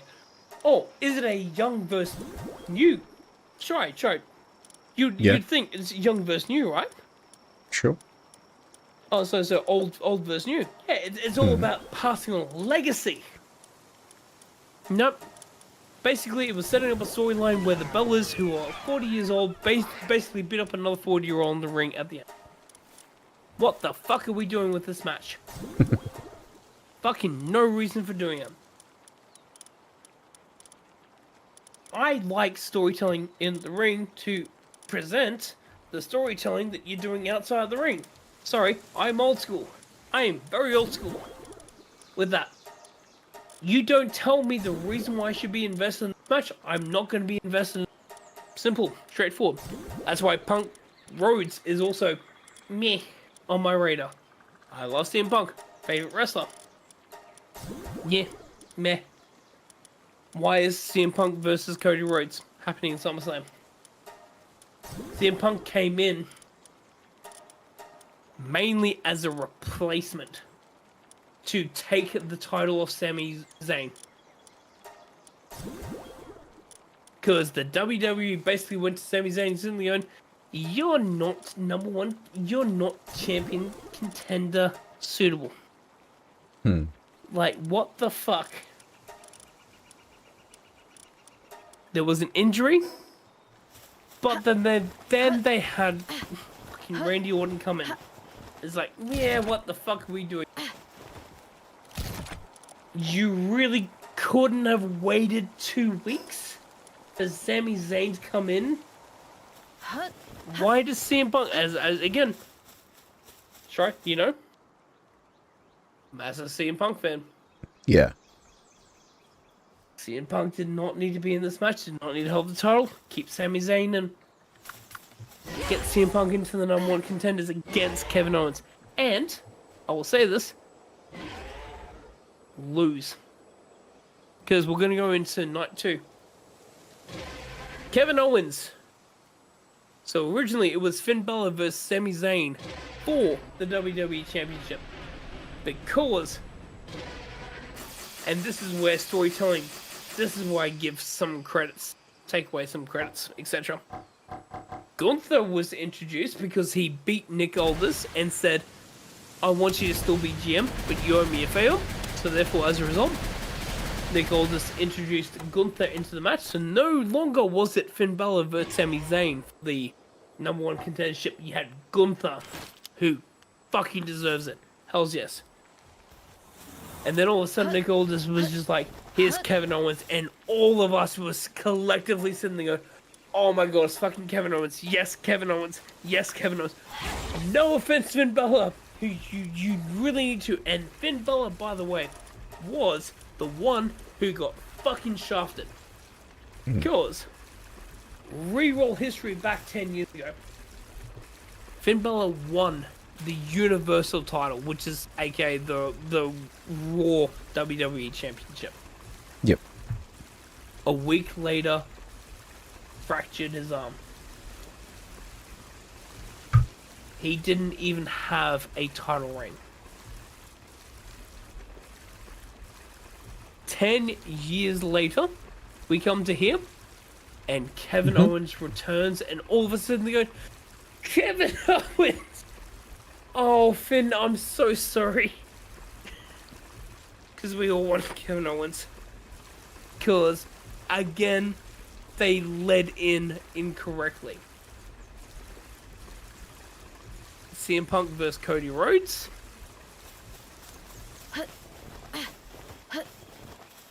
Do I want Cody Rhodes? And this is where you get into your own. CM Punk should have beaten Cody Rhodes. Should have been a better build-up. Yep. CM Punk versus Finn Balor with a better build-up, even with even with Kevin Owens returning, would have been a better main event. Later. But we do have Kevin Owens versus CM Punk, which I'm not upset about. But goddamn, hopefully they are building to Finn Balor just doing burn everything to the ground for They're the championship. one with like, they're like the redhead with like the beard, right? Yeah. Oh, I think it was saying. No, they're Irish. They're Irish that has that, and they also have the Sona? Mhm. Yeah. Oh, you think it's Seamus? No, I know Seamus is. Yeah, no. They're like They have more the like demon the Sona, where they they're have the more like face paint. the more portly person. No, they're But very thin. They're okay, extremely thin. I think I'm thinking about something completely different. Oh, look up Finn Bella and the demon. No, yeah, Finn Bella and the demon. Was he called the demon? Yeah, I think it was. Yeah, look up Finn Bella and demon, and he's very lithe. He's Irishman, very very thin. Okay, I'm thinking of somebody completely different. Yeah, I'm thinking of somebody that like has red hair and like a beard. that has to be Seamus. No, not Seamus. I know who Seamus is. It's not Seamus. Redheaded. They have like more like a red orange hair, but like a more portly, but like muscular portly. Who am I In thinking WWE. of? Yeah. Fuck.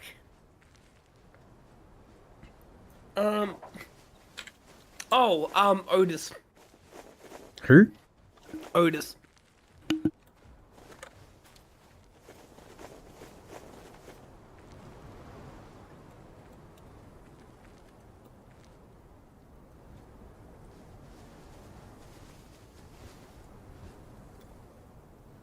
No. No. Okay. That's that size or No, thinner. thinner? Thinner, red hair. Absolutely. Not an offense, but ginger. Yeah. Male wrestler. On the heavier side. Not like more like medium sort of thing. Oh mate, no, I think I'm thinking of Sami Zayn. You are thinking I of just- Sami Zayn. I just saw image just like yes, Sami Zayn. You are thinking of Sorry. Sami Zayn. That's what I thought. I was like, yeah, it has to be either Sheamus or Sammy. Yeah. I know who Seamus is like. They're very much recognizable. Like no, I wasn't thinking of them. Yeah. So, I do love the Fatal 4-Way. Because these are the 4 guys that really fucking deserve it. Why do only one of them get a shot at a championship? The World Heavyweight Championship's also there. And this is a precursor. Roman Reigns, Seth Rollins. Good match! Fucking sick of it!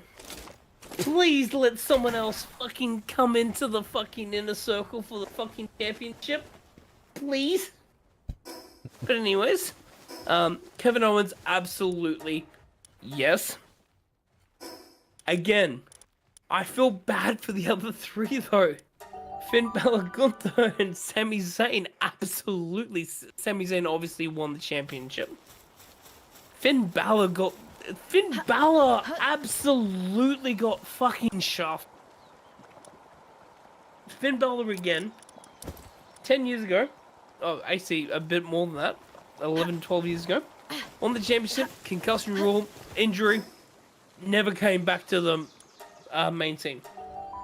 And one of the most proficient wrestlers I've ever fucking seen. It's such a shame. Anyways, Baron Corbin defeated Trick Williams.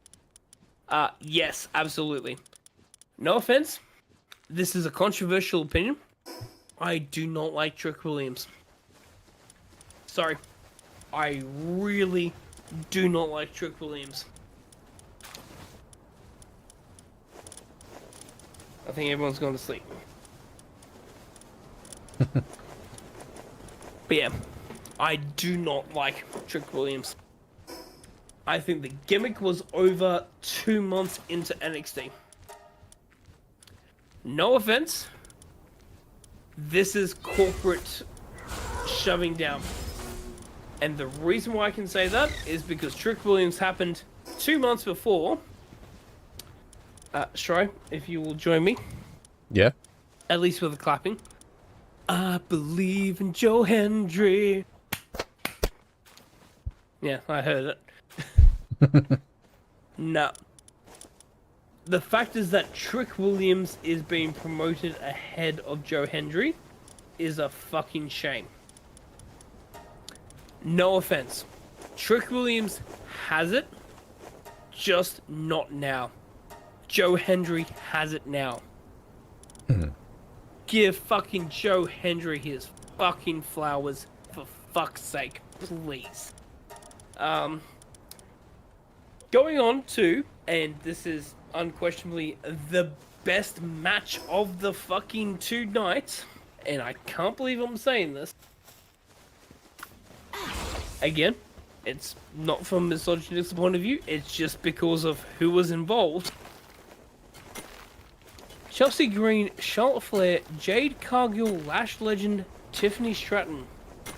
A 5-way ladder match for the interim WWE Women's Championship is the best match of the fucking weekend.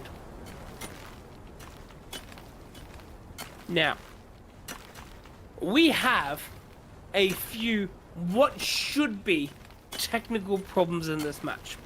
Charlotte Flair's not fucking taking bumps. She took bumps. Jade Cargill is not fucking taking bumps. She took bumps. Lash Legend is not taking bumps. She took bumps.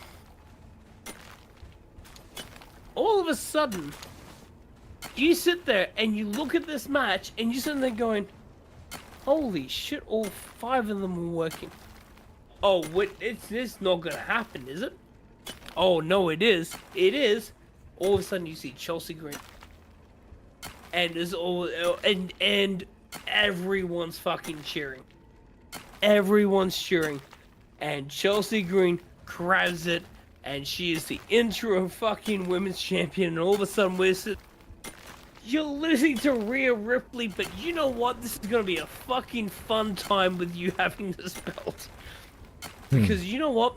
No offense, it's not Charlotte, it's not Jade, it's not Lash, and as much as we love Tiffy, Tiffy needs her own feud. You were the only choice, and they fucking listened. Thank you. Fuck yes. We will take this. Holy fucking damn, this is really good. Match 4, Danhausen versus Dominic Mysterio. Okay, so. I see you should drown that boy. What was that? Sorry, I was referencing like that video I showed you. Just like, Dom Mysterio, I see you need to drown that boy. Yeah.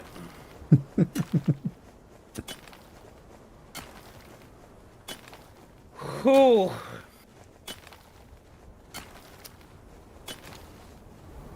You know what?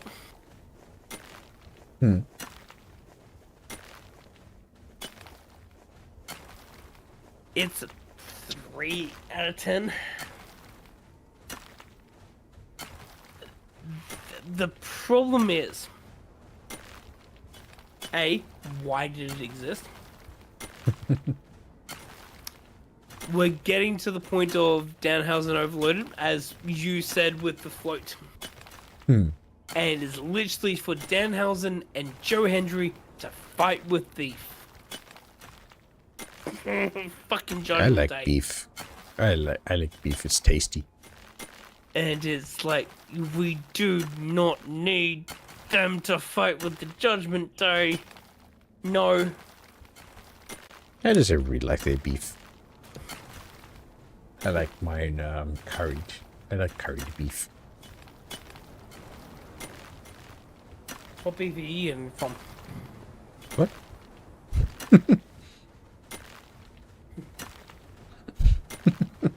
So I am dropping ratings constantly. It's like when AEW put the broadcast on fucking CM Punk punching out fucking Jack Berry. Fuck. This is what was happening here. But no, so Dominic Mysterio... Danhausen should be in a wrestling match. Do not get me wrong. With proper setup. This was cobbled together in like a week and a half. It's like all of a sudden Judgment Day's now going after Danhausen. Why? Danhausen was going after the Miz and fucking Tyler Breeze, I think his name is. Whatever I the mean, fuck his what name happened is, to, the toxic yeah, guy. that kind of like, that kind of was a thing, then just like it kind of disappeared. Exactly. See, you get it now, right? When I sit there and go, Yeah, There what has to happened be to the thing where realism. just like, he like brainwashed the Miz or something like that, and just like Yeah. the Miz was just like under his control or something like that along those lines? exactly. Yeah, what happened to that? He's gone nowhere. It's fucking bad booking. If Like, it the was that last all thing I of a remember is sudden just he like, got the three of them up to sit there and fight the Judgment Day, maybe I could give this a pass. the last thing I remember about that entire thing is like, he made, the Miz, like, put cake in his wife's face, and then he stole the Miz's daughter's bike or something like that. And that's the last thing I remember regarding the Miz with What's Danhausen. beyond that? That's the last thing I remember. Yeah. So he has two of them under control, and then he goes to fight Dominic Mysterio for $100,000, so he can keep funding his machines. And like, in what world would Dominic Mysterio accept this? It makes no sense. You've done nothing to set this up. Oh, Danhausen's funny. Danhausen's funny. We're gonna oversaturate you with Danhausen. Yeah, you've oversaturated us. You had He's one of the he's the best new comic. Cena. He's the new Cena. He is definitely the new Cena. Is like probably the best way I describe That it. hurts me. That hurts me because he's not. Like, This is not he- against Danhausen. But that's the. I think that's where they're coming from. he's keep going with the your explanation, yeah. he's the new likable wrestler who's like, he's not just a wrestler, he's like, he's the people person for everybody, but like in a comedy sort of way. Just like, I've seen him for like, he like is a representative for like food delivery. He's a representative for like healthy food. He's a representative for like safe driving. He is the he is the every guy. Is probably the best way to put it. He is the new John Cena because he is the every guy who like everybody knows him, everybody loves him. He is for everybody. He's the every guy. It's probably like the best way to. So you're talking about babyface and heels. Danhausen is one of the ultimate babyfaces. You do not, and also, and this is the interesting thing, he's a comedic ultra babyface. Sometimes you have comedic heels, and you know what you do with comedic heels? They go into the ring and they get themselves embarrassed. And we sit there going, ha ha, he's a shithead. Yeah, we get to poke fun at him, and that's toxic by itself anyways. Hey, welcome. The two things, hey, welcome in. The two things I think that has killed Danhausen's wrong, and I've always said this from the start, is first and foremost, they have a character that is all about toxic masculinity, and he's a heel. Thank you for the follow. Appreciate that. Hope you enjoy your time here. Yeah, thank you. Yeah, but like from like say from like my point of view, like the person who just like doesn't watch like wrestling, just like they are very much they just like the they're just like the lovable just entertainer sort of thing, just like who's just a good person all around sort of thing. Yeah, he is. He's a very, very good entertainer. He should be an entertainer. You just need a better construct for him to go after. And no offense, they have not built it well. Because, no offense, they started with The Miz and, again, a guy who basically said that any form of masculinity is toxic masculinity, which is... I have big fucking gripes against this. Any form of masculinity is toxic masculinity, which is an overstatement because they're poking fun of the word. Because hey, for those who do not know that WWE leans hard fucking right. For those who are not ready, they have to make sure that the conservatives are fucking happy. And so therefore the toxic masculinity person that basically sits and goes, oh, you beat up people in the ring. You know, you are toxic. Okay. Go fuck yourself. Anyways, that's going against Danhausen, which makes a lot of people go after Danhausen, which backfired on WWE's point of view massively. How do you think, how do you think Vince would, like, react to Danhausen? Just, like, it honestly... Oh, he would fucking bury him.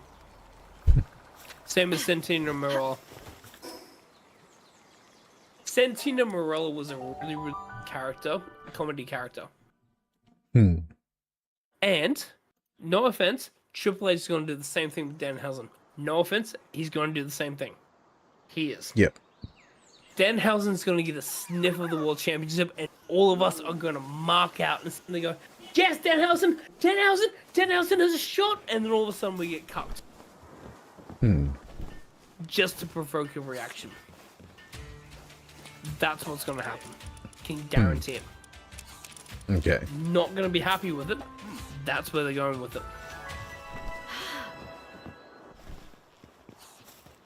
Speaking of which...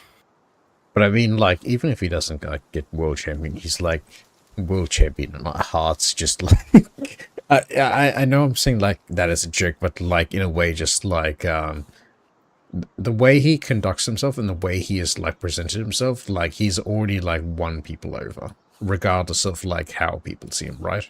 Yeah. But we have to look at WWE's history. Let's be completely honest. And this is where I can, again, not discrediting you, he absolutely should be in contention.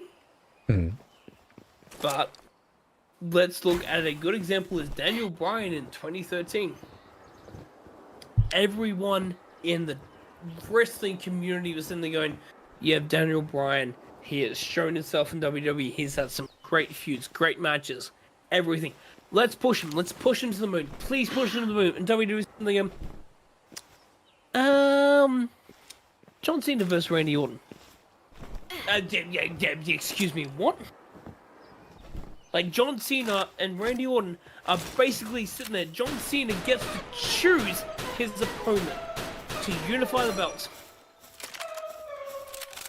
Daniel Bryan won the World Heavyweight Championship, and everyone's sitting there going, yes, yes, yes. And in the background, you have, like, Wolverine CM Punk, who is still hurt at that point in time, basically blocked out from the streets, and they're going, yeah, this is going to be fucking funny to watch, because this is going to be a fucking meltdown. And you see CM Punk laugh as John Cena sits and goes, Randy, you and I have unfinished business.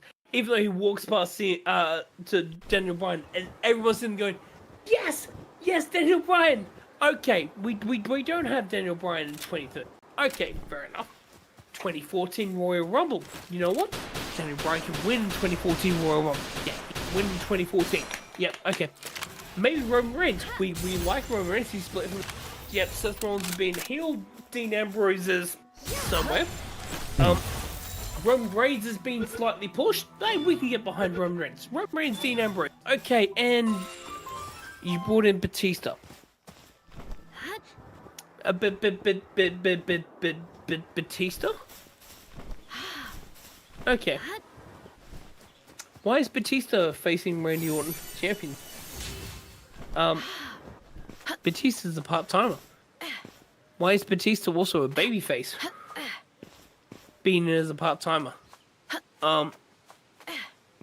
We have two people that we want to back. These are the stars that you were, and you bring in an action star.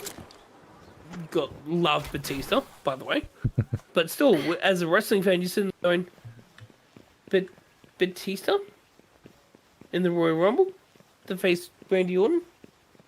And Revolt. Daniel Bryan. Yes, chance. All of a sudden, Daniel Bryan comes in. It's like, yay, Daniel Bryan wins. And he has, within 1 month, has to vacate the titles, basically. Next year rolls around, 2015. Oh, okay. shit. Who we got? Okay.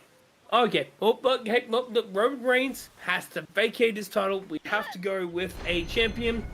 Who we got? It's a Roman. Daniel Bryan can't win. What the fuck are we doing? Stretch my landing.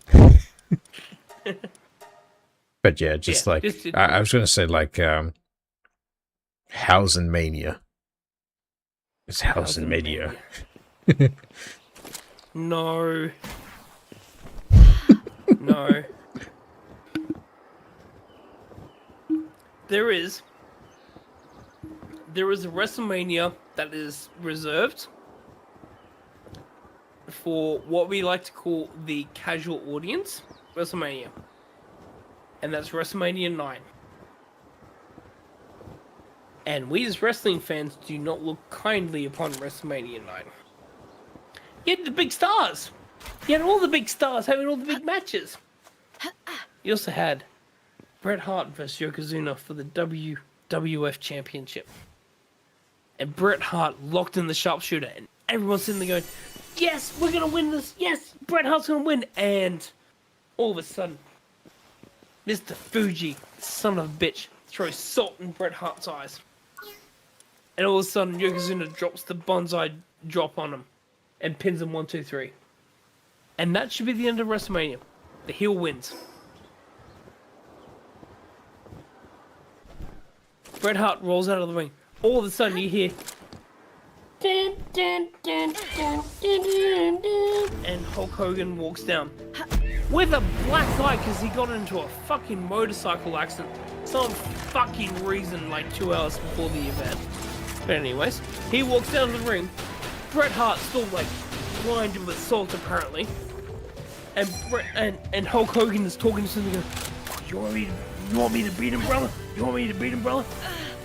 For the World Championship, by the way. You want me to beat him, brother? And Bret Hart was just like waving him off. And all of a sudden, Hulk Hogan goes to the ring. Power slams Yokozuna, leg drops him, 1, 2, 3, wins the championship. 47 seconds that match took. From the total time of Bret Hart losing to Hulk Hogan winning is half the time of Bret Hart beating Yokozuna in the ring. Fuck casual fans. No offense. Because the only reason why they did that, they sit there going, no one knows who Bret Hart is.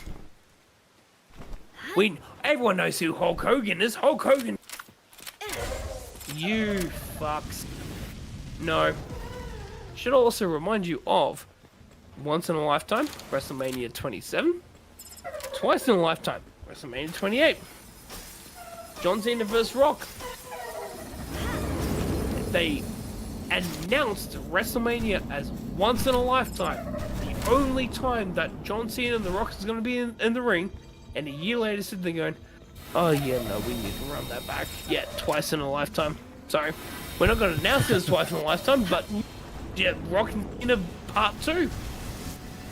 And CM Punk was the fucking WWE Championship at that point in time. And CM Punk had to vacate it. He had to lose to The Rock to make that happen. John Cena won the Royal Rumble and he's like, I get to challenge whoever I want. I'm going to challenge The Rock.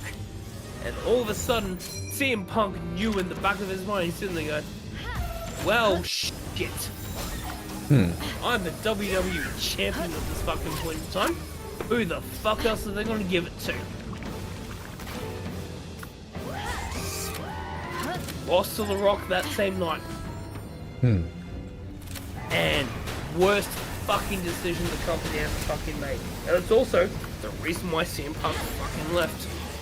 Because, no offense, fucking stellar match against The Undertaker. Even Undertaker cannot deny. Undertaker was in there going, CM Punk gave me a good match. He did not like the match, but he gave me a hell of a match. Yeah, CM Punk fucking performed. 4 months later, CM Punk's fucking gone. There's a reason why. Yeah.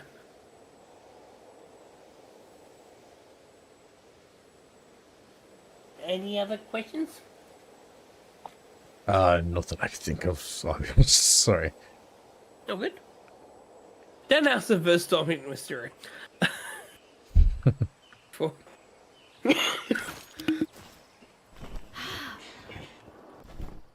100,000 human monies. No. Just no. Why does this match need to exist? Just no. Anyways, Chad Gable defeated Penta for the Intercontinental Championship. Hells yes.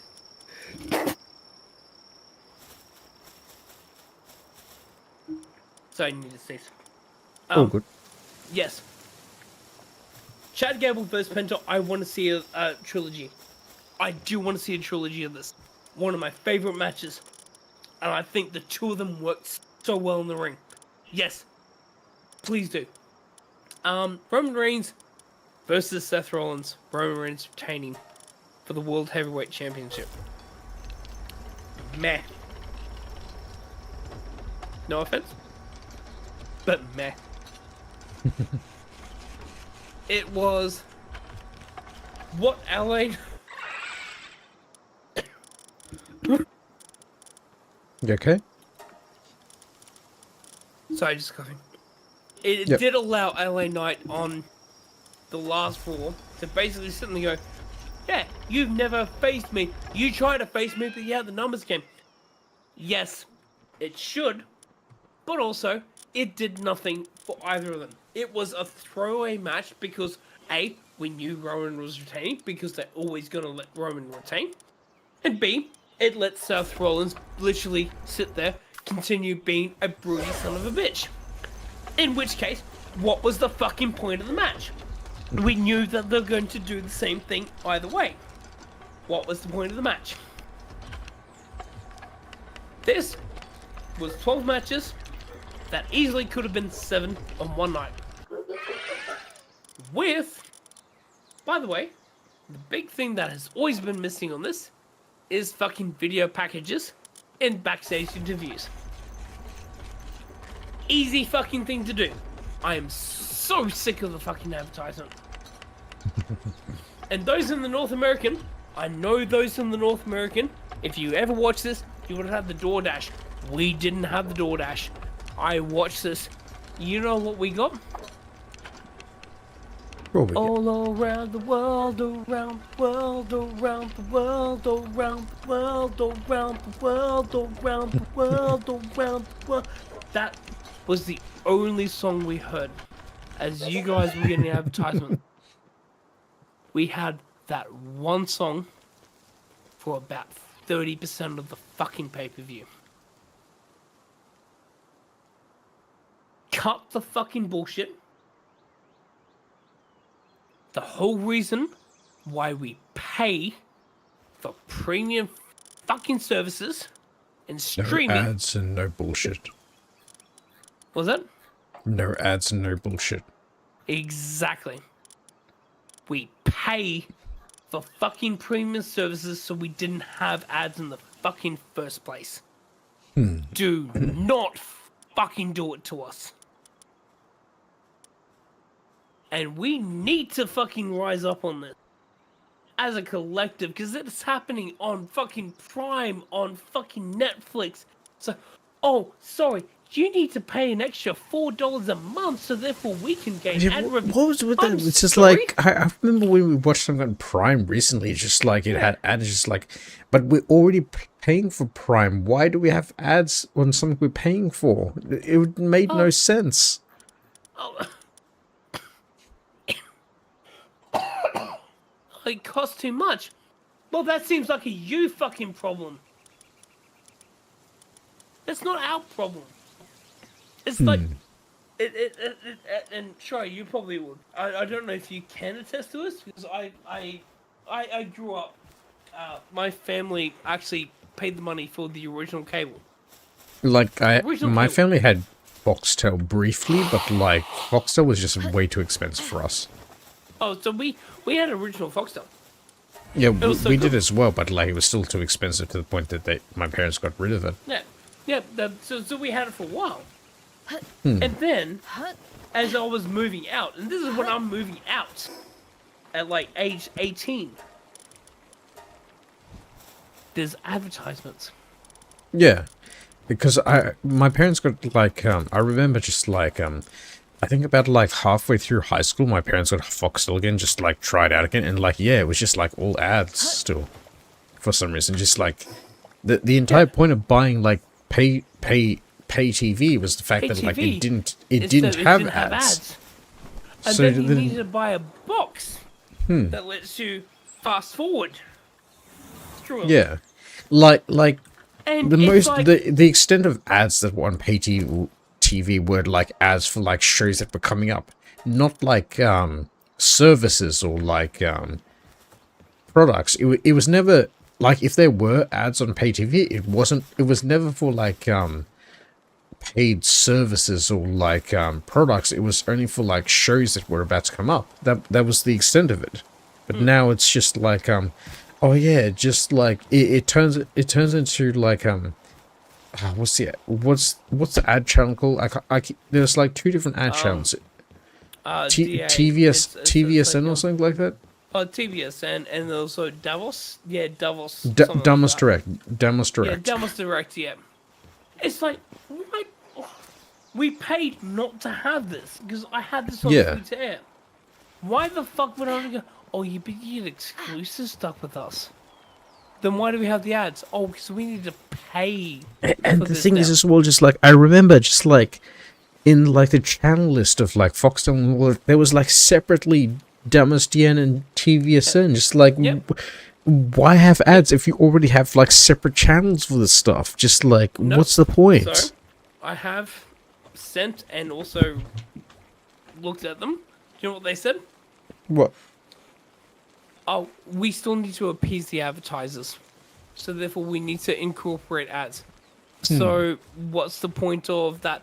Or if we do that, then people may not want to subscribe anymore. Yeah, people are not gonna fucking subscribe, and the whole reason for subscribing is to not have fucking ads. It's the whole fucking point. You get exclusive stuff without ads. That was the whole fucking premise. And you don't get that anymore. It's again like it's with Amazon and with YouTube and with everything. It's like, oh, we need to. Okay, so YouTube, I'll put an exemption.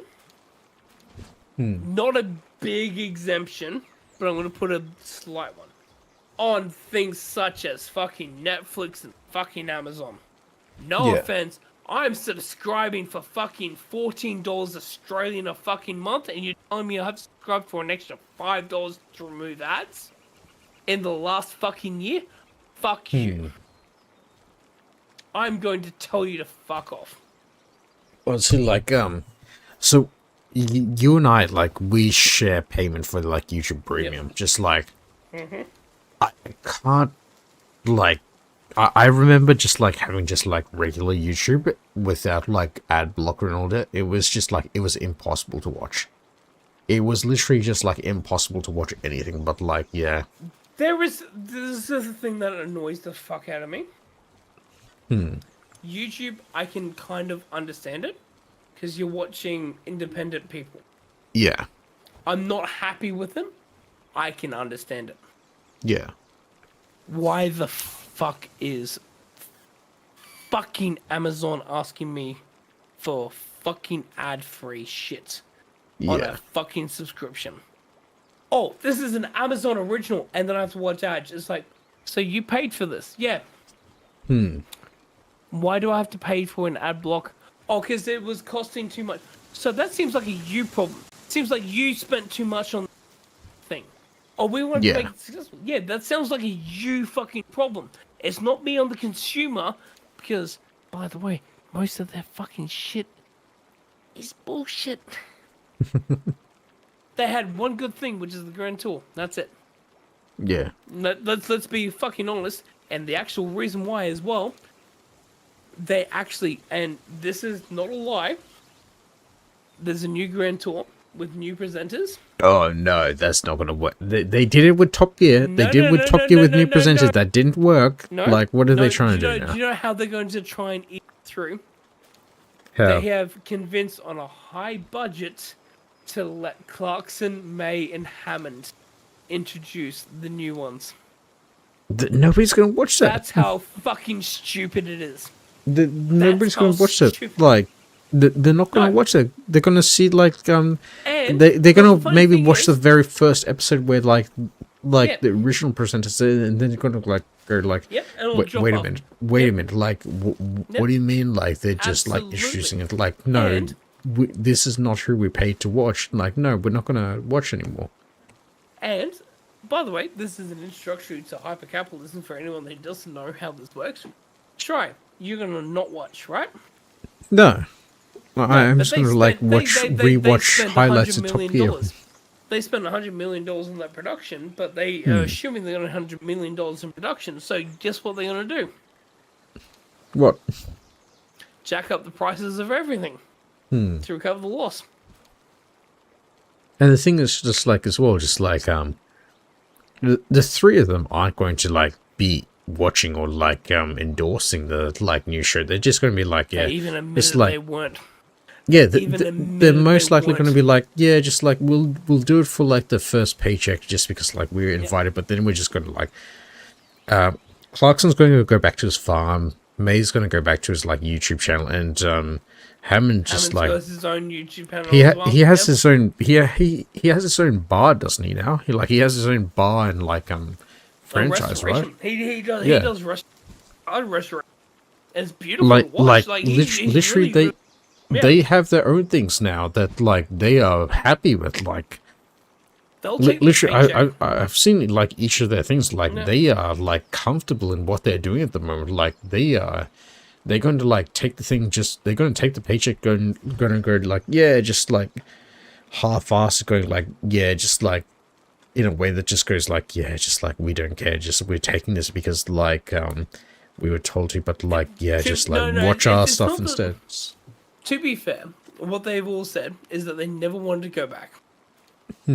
They were given an offer they couldn't. And I'm gonna play. I hate playing devil's advocate, but try. Yeah. If someone told you to be on a show for 30 seconds to introduce someone for $20 million, would you accept it? Yeah. $20 Yeah. million is $20 million. That's, yeah. Now, so the contradiction would be like, do those three need it? And that's a separate argument, but this is what the ideology of hypercapitalism is. Most likely, basically saying. they'd reinvest in what they're already doing. Is what I think. They're basically like, yeah, we're doing the same thing. We'll take the paycheck. But the behind the scenes thing is,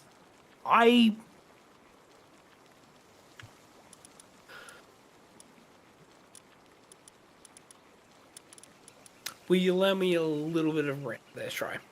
Sure. A little I mean, bit. like, I'll go to the bathroom as you're like ranting, but like, I'll still hear you. Okay. This is where Just go to the bathroom, hypercapitalism I'll be is. right back. Yeah. This is where hypercapitalism is the fucking bane of existence, and this is what we're in at the moment. Is that people with money can sit there and go, "Oh yeah, I'll take a small paycheck," and do things, and then all of a sudden, it allows corporations to jack up prices. Oh, it's because we had XYZ be here to help boost our sales. So therefore, everything becomes more expensive. Hyperinflation is a massive fucking thing.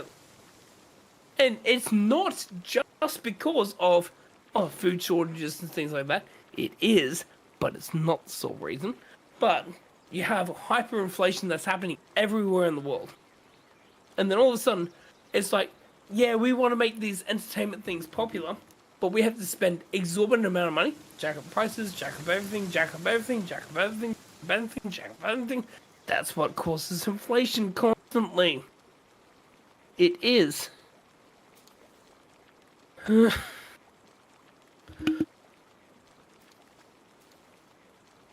Sorry, needed a cough. So, easiest way to do it is not to sit there and go, I'm not going to buy anything. Impossible. It's an impossible task. What it is, it's a simple thing. It is, you need to go to your local registrar. And sit there and go, no, I'm not going to accept this. Why do I have to pay $3.50 today when a week ago it was $2.50? Why? Why is this happening? Create outrage. This is a tool that we're losing. And I'll even say this on the left side. We're succumbing to allowing this. We shouldn't. Be outraged. Be vocal. Be upset. Be sitting there screaming. Why the fuck do I have to pay for this? Because there's a simple explanation. Is that the system is not set up for people of lower class, middle class. The system is built for upper class. The more that we collectively build and shout out, the more that we lose on their power. And it sounds idealistic, but it's true. It's how the French Revolution happened. It is all of us sitting there going, why the fuck does the oligarchy have like 90% of the fucking wealth? Why the fuck do we not see a single thing even though we're building shit for them? You know what? Guillotine. That's how it works. We just need to, unfortunately, we're being brainwashed, and unfortunately as well, is that social media and everything like that is brainwashing people. And this is the big thing that we all need to collectively, and I need to do better on my side, but collectively, and I know it's hard to do so, is you call fucking idiots for being fucking idiots. It's simple.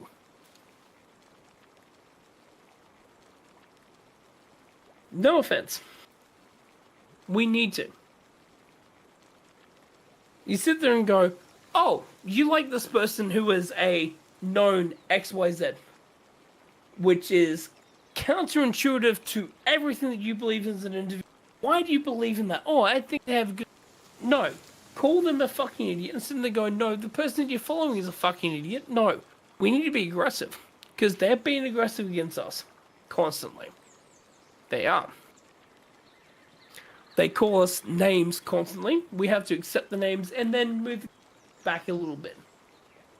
I'm sick and tired of doing that. Call out anti-vaxxers for being grifters.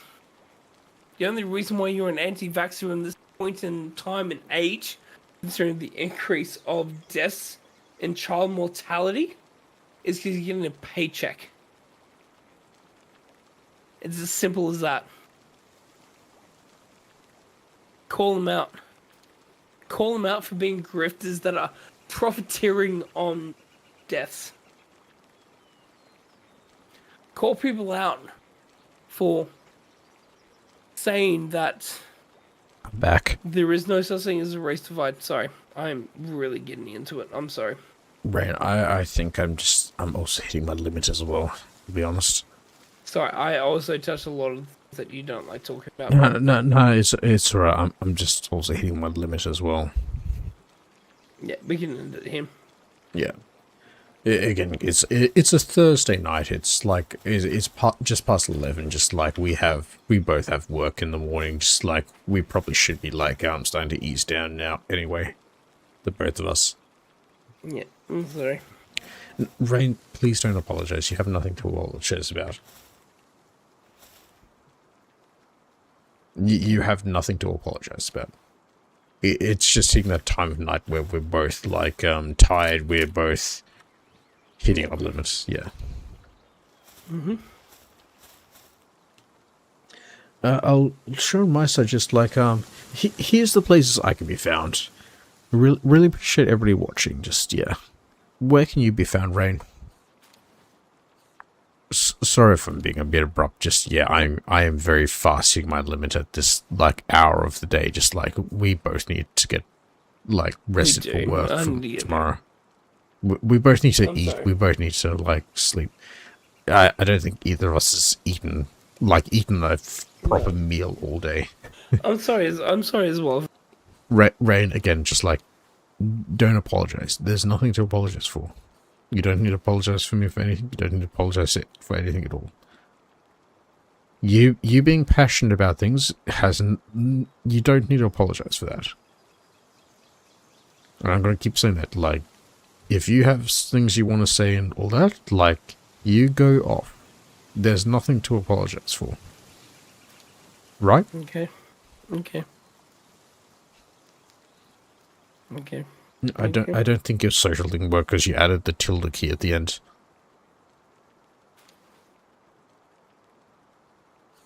Yeah, it's fine. Yeah, no, it's.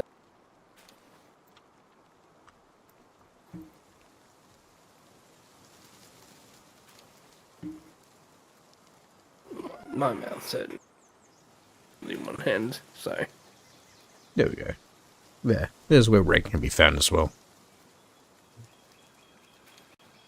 God damn it.